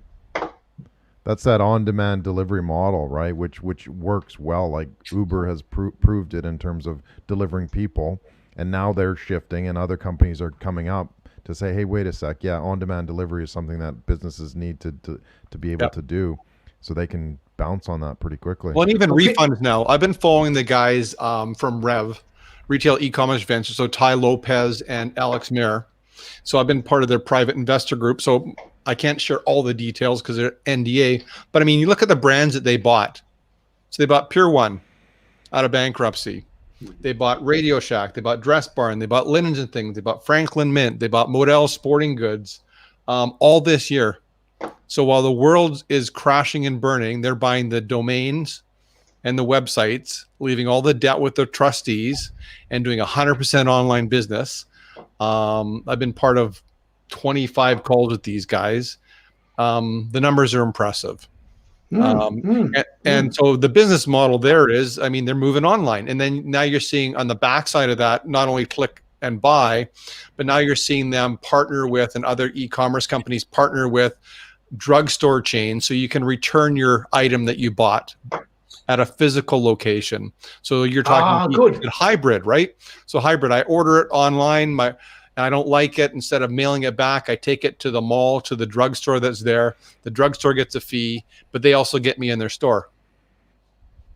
And they might buy other things while they're there. We have that here in Orlando. Like some Amazon fulfillment centers are actually Amazon returns, but there's also an Amazon store on site. So you may be taking back that Mac Air that you just bought because you didn't like it. Oh, there's a Canon camera there that I like. Oh, here's $500. Yeah. Here, take my money. Take There's my actually money. a story on it's a Canadian show called Marketplace. Doug talking about that, and Eddie about returns and that sort of thing, and apparently there's like landfill is a huge issue for Amazon returns, because a lot of the stuff they can't actually put it back on the shelf, so it's not worthwhile, so they just ditch it, and you have these wholesalers that just buy it in pallets, and they land out throwing half the stuff out, keeping some of it that they potentially can resell. So could you share that, Doyle? I'd be great to see, because there's an opportunity. Marketplace a few weeks ago, but sure, I'll send it to I'll you, look Doug. at it. I'll look it up Marketplace, because there's the opportunity. Instead of throwing it out, they got electronic stuff. Why don't we package it and ship it overseas where people need those tools for education, and let Amazon take 100% of the tax credit from the government by donating it. And let's help somebody else instead of putting it in the landfill. Another thing is clothes. Like you can't return clothes right now. There's some YouTube videos you can purchase a pallet of stuff. You don't know what's in it, and you it's like an auction. Well, it's probably Amazon return. You can check it out. It's quite funny because they're opening up this stuff. They're like, "Oh, what is this? What does this do?" No idea. But check this out. Look what I got here. So like the people that buy those storage lockers, right? Yeah, that's right. Exactly. Like those, but it's a pallet of Amazon returns, and you don't know if it's returned because it was the wrong thing or it's broken. That's the chance you take. But you can check it out. It's quite interesting to watch some of these people pull apart these pallets of stuff. Yeah. Well, I think what we're starting to tease out what we've learnt from 2020 and the companies that are adjusting. I'll give you a really good example. Andrew knows this specifically. The Bridge Hotel, which is a hotel near my house, have just taken the wait and see, wait it out model. And when they finally decided to open up, it was just line up. We didn't make an app. We haven't got round to that. What do you mean? Line up 45 minutes for a pizza. But coincidentally, a place that's 4 minutes from my house has an app where I can order breakfast and I book a table from 9 till 10. It's ready. I turn up. They give me an email the day before. And who am I going to go with? I know that I'm going to get the breakfast. It's 4 minutes from my house. They're going to send me an email to remind me, and there's no waiting. And the guys had 9 months to prepare. I mean, I do love the Bridge Hotel, that being said, but I'm not waiting 45 minutes for a pizza. Yeah. What's the old adage? The worst phrase in business is "we've always done it that way." Yeah. It's dangerous today, like that amongst COVID and economy and everything else. Like, it's very, very dangerous. And again, if you look at it from the opportunity side, like I said before, there's only an average 25% of digital adoption around the world. Peaks, and there's been peaks because of COVID and whatnot. But that means 75% of businesses don't have that level that allows them to engage on simple, basic stuff like taking an online order, even for a restaurant. Like it's just not there. Like I said, and we is don't that a necessarily common have to be at thing 100%. in the world? Do you think is that a worldwide phenomenon, or is it absolutely. Yeah, something I've- unique to Australia? No. No. This is stats from US and UK and Australia. I've done the research on this, and it's really sad. It's an average about 20. It peaked to about 35% during March, April, May, June, for second quarter.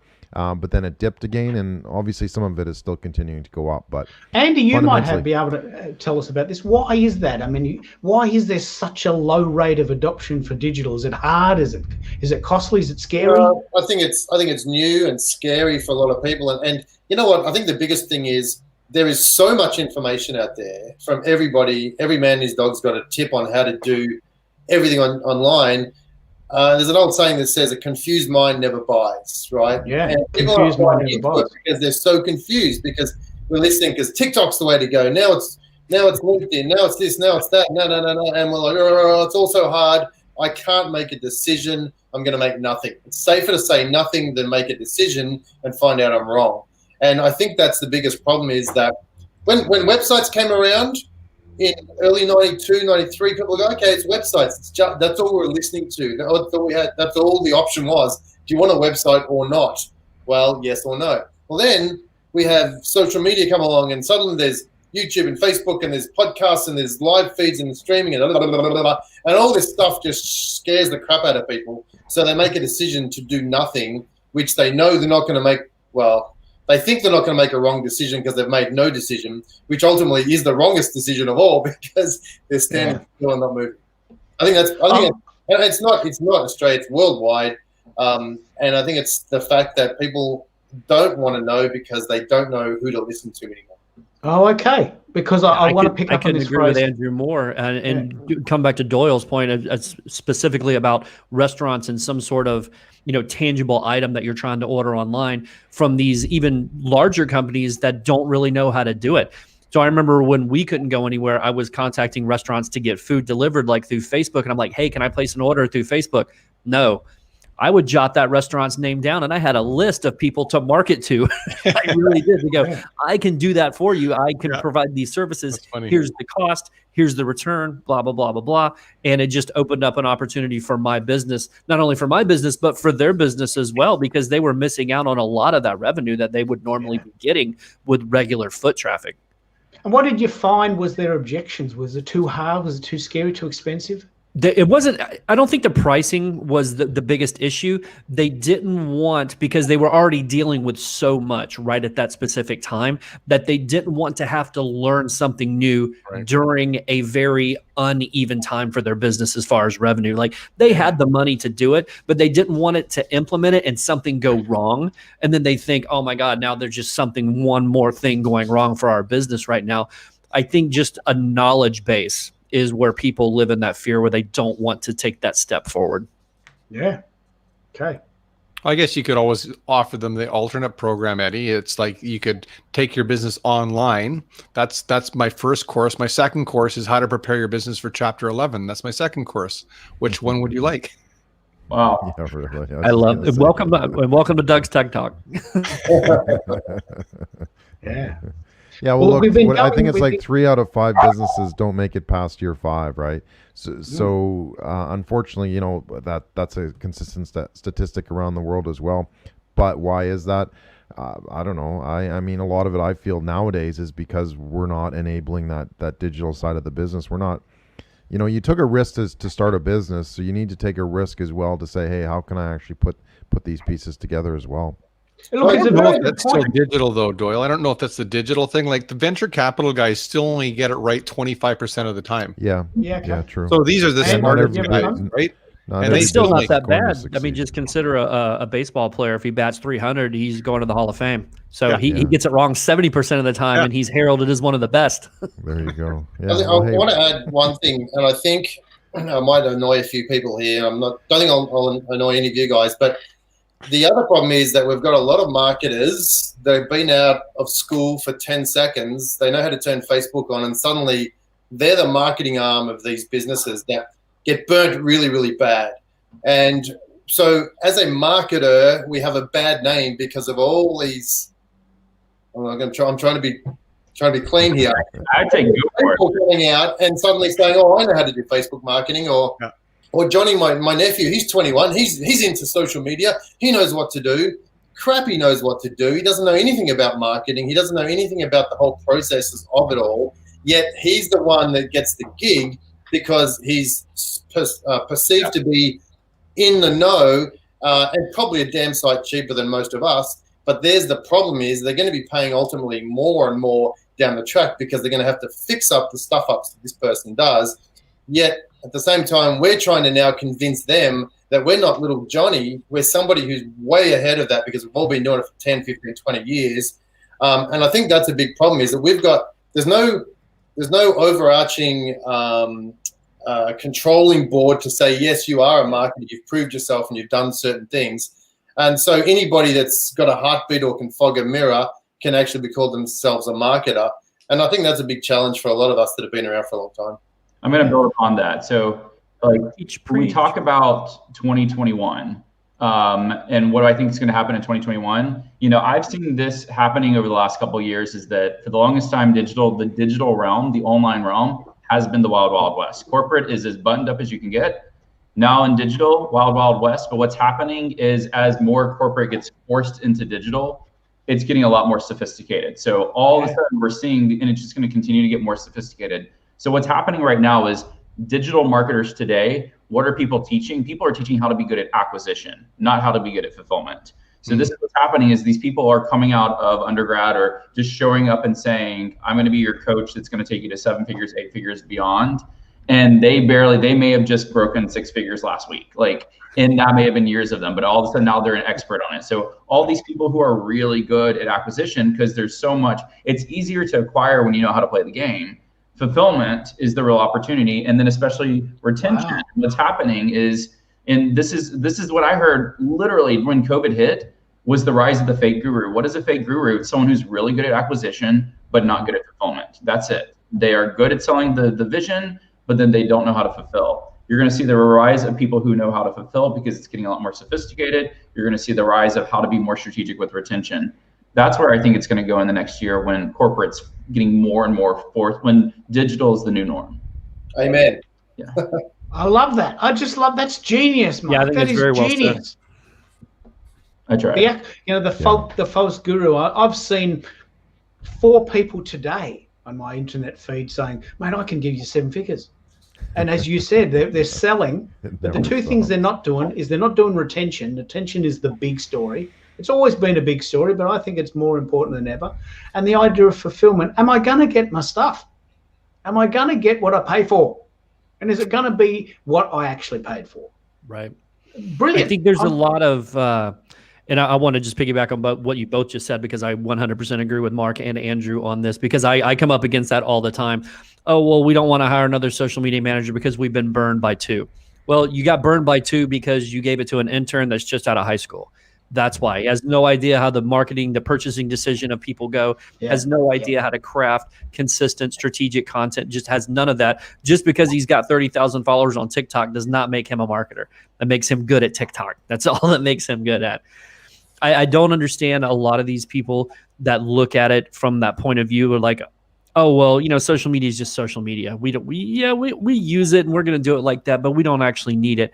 And it comes up against all these other gurus. If they're out there telling you how good they are, 9 times out of 10, they're probably not that good because they're trying to tell you how good they are, and they're not working in the business actually proving how good they are. Gary Vee never tells you how much he's making, does he?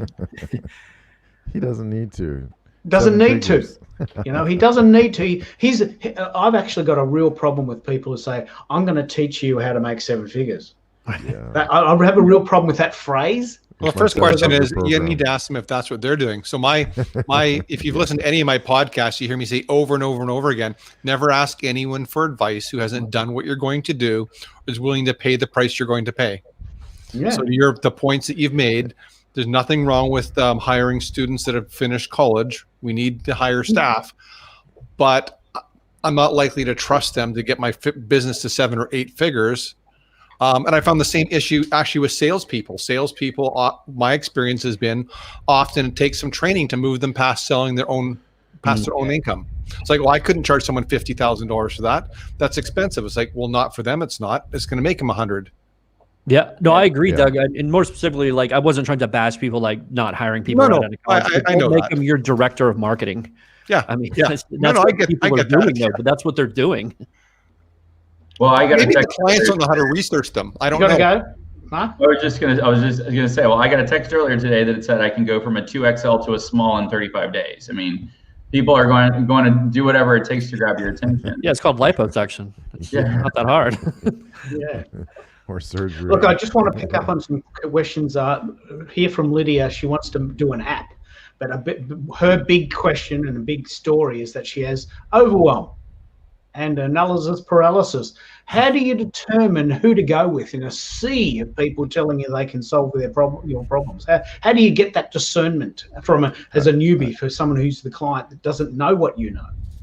I think it comes down to personal accountability to start with. It's what I call digital leadership, that we really kind of need to understand what we don't know about digital. And yes, there is an educational process of it, but this is where we kind of need to increase the knowledge level of all businesses, entrepreneurs, leaders around the world to say, this is what's important in digital. And for us, this group here, it's pretty easy, right? We kind of know it. But the average business doesn't know exactly what they don't know. So then they get people who say, oh, I can do this, I can do that, I can do this. But if you had that digital leadership knowledge, you could say, no, wait a sec, that doesn't make sense. That doesn't fit in with my strategy, my campaigns, my social. So I need to make sure that all these pieces working together. And to get to that point, it requires some involvement and some investment by the business owner, entrepreneur, whatever. But we can't just take it for granted that we're going to get what we need without knowing what we don't need, right? Yeah, right. Okay. Yeah, I have this quote written down, and it actually kind of plays into a little bit of what you're just saying, Doyle, about education and about, just educating people in general about the digital world. And it says, when brands become sharers of information instead of sellers of products, people respond. Yeah. Okay. That's good. Yeah. Well, I would come back and say to Lydia's question is, why does she think she needs an app? So I'm not saying that she doesn't need an app, or she couldn't use an app, but I think lots of times, because I think she commented earlier about shiny objects, I find the CMO of a company goes off to a conference. So I was in involved in the DMA for years in the US. And so you show up to these events, you hear all these speakers and you go, oh, that's what I need. So you rush back to the office and you call your whole marketing team and your VP marketing saying, this is what I need. And I find myself lots of times saying, well, why do you need an app? I've got so many apps on my phone already. Tell me why. No different than loyalty cards when they came out. Why do I want to put another card in my wallet? I don't. Yes. I don't want to put another app on my phone. So, is there a good business model? Do you have a large enough audience? Can you monetize it? Like, do you need that? So I would say that's probably the first thing is really ask, like, where'd the idea come from? How are you going to convert that to cash? Like, you got to pay for the app at some place. So it's nice to, podcast. Oh, you need a podcast. Well, yeah. Okay. Why do you need a podcast? How are you going to monetize the podcast? Oh, I need this. Well, fine. Why do you need that? And I think the other question is not only why do you need it, why does your market need it too? Why does your target market need it? Because they may not need it. You might want it. You might think it's sexy, but at the end of the day, if they don't want it, don't waste your time. Yeah, it's your money. Probably already, if you're a coach, which I'm guessing you are, there is probably already apps or websites that can do what you want it to do, at least 80 or 90% of what you want it to do, that are super cheap, much cheaper than getting an app built, because apps are not cheap. And as Doug said, you've got to go and then get people to remember that there's an app on their phone to use it regularly. Another thing is one of the biggest challenges with apps is that if it's not something that they need all the time, then they're going to forget that they have it on there and they won't use it. And you'll spend your time telling people to get on the app and use it just so you can get engagement on it. That's brilliant. We've really kind of focused on. I'm not a big fan of apps for especially a smaller businesses or coaching, when you could probably use something else a lot cheaper and a lot more effective than that. I was going to say, we've kind of got caught up. Oh, go ahead, Mark. Stats that have shown that nowadays more consumption is happening from mobile devices more than 50%. I think we broke it in like 2019. The stat says majority of people consume via a mobile device, a tablet or a mobile phone. And I've seen things as high as 80% of the consumption is happening in apps. So that's where I struggle a little bit about it, is to say, like, should I be thinking about engaging across multiple channels in a different way to bring it to where people are, as opposed to what a lot of people are doing is you go to a membership portal and log in. The conversations that I'm having is, do people want another login? Like, do they want another, they have to log in to access something?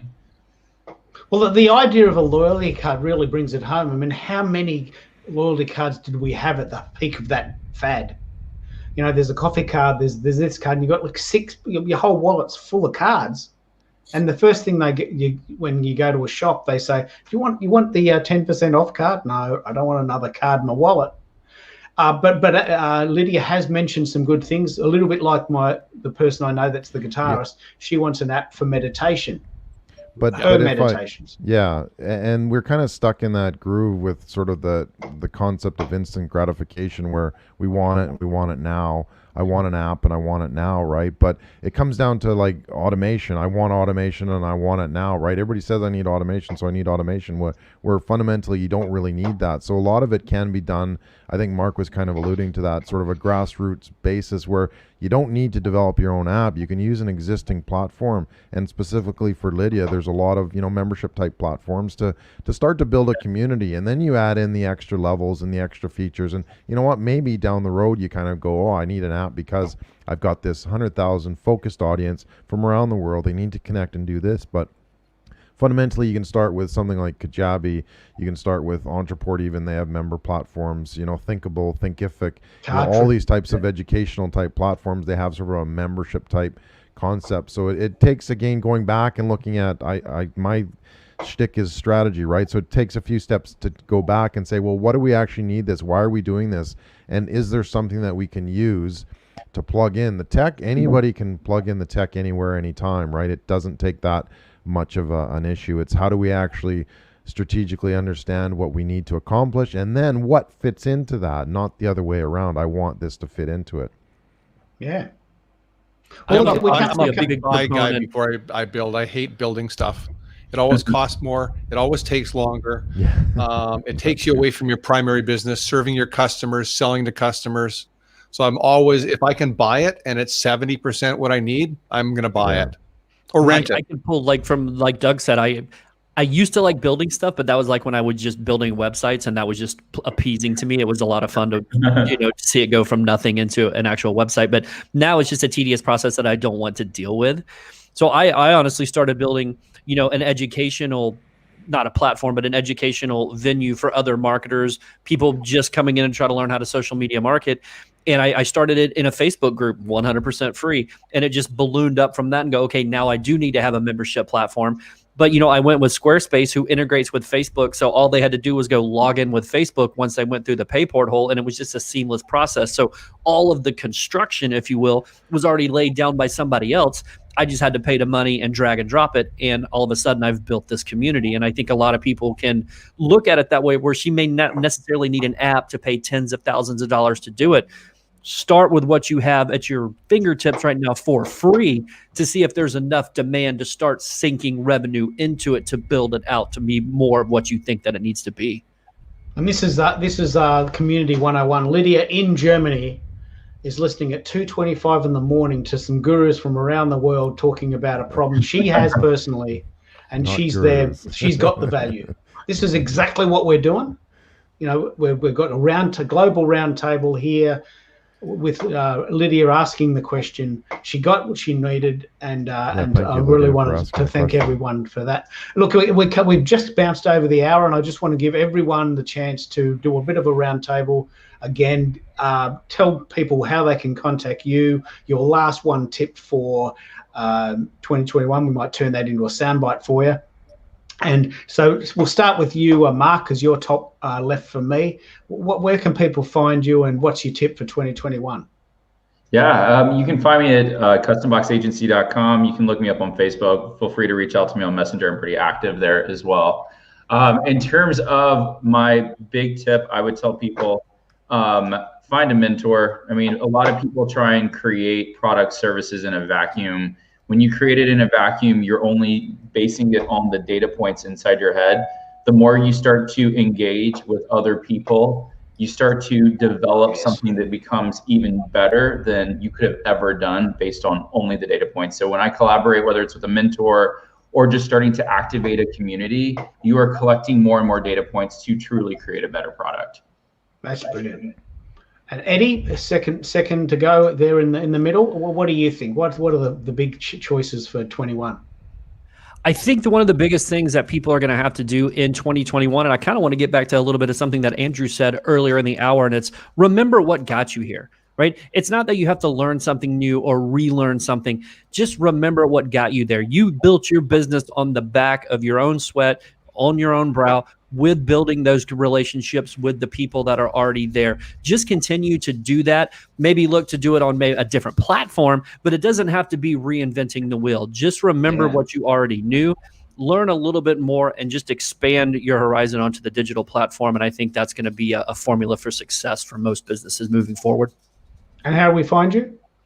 I'm just my name everywhere, Eddie Garrison. I'm really active on Twitter and Facebook. Brilliant. And Doug, how do you want to wrap up 21, and what do you think might happen?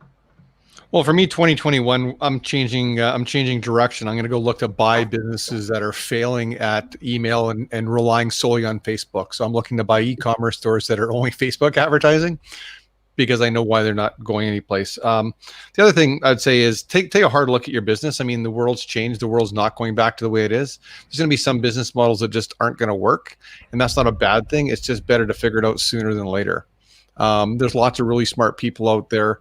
Not everybody, this is obviously a tough time in the world.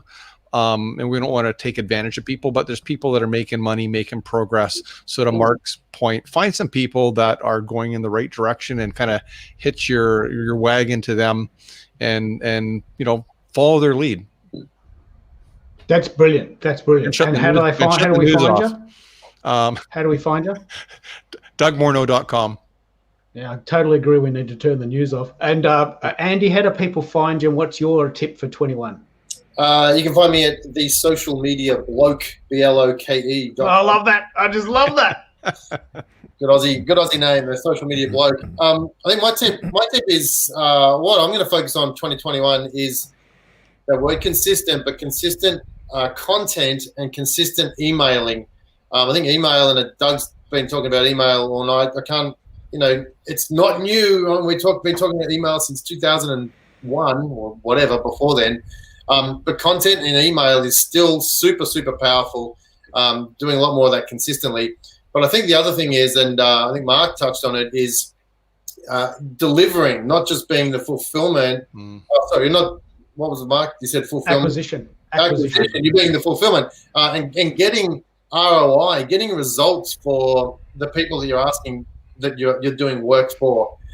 For us, I'm always focused on numbers, KPIs, results, ROI, so that I can prove to them that I'm doing what I'm proving, what I say I'm going to do, and not give you a wishy-washy statistic like number of views or number of likes on your Facebook page, which is so 2010.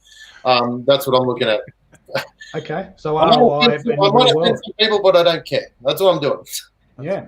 That's brilliant. And Doyle, wrap it up, bring it home. What do you think will happen in 21? And what's your big tip for people at all levels of business to really focus on now that it's just around the corner, 3 weeks till Christmas, and we're just about to hit January, yeah? It's coming up. Well, everybody is frozen, so hopefully you can hear me okay. We can hear you, but we can't see your mouth moving. Everybody's frozen.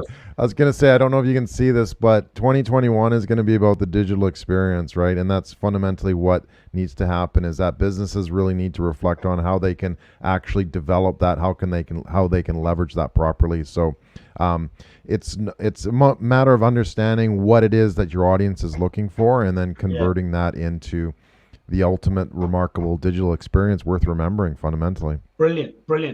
Well, as you know, this is Wisdom Wednesdays. Another comment here from Irene, the Facebook user. Rid of fluff. Yeah, just get rid of the fluff and get to it. And Lydia says, let it go. But as you may know, this is Wisdom Wednesdays. Wednesdays in the US and Canada, but Australians are in Thursday. So this is the original show that we've done for about 3 to 4 months. This is the last episode of this season. In the new year, we're going to change it to Mondays, Marketing Monday. We've got a really quite an engaged Facebook group for writers. So I want to thank everyone for being part of this journey today. And we'll come back in the new year with lots more content, a lot more of this really cutting edge material. And I'm just going to wrap it up with a lovely little thank you video, and we'll see you in the new year. See ya. Thank you.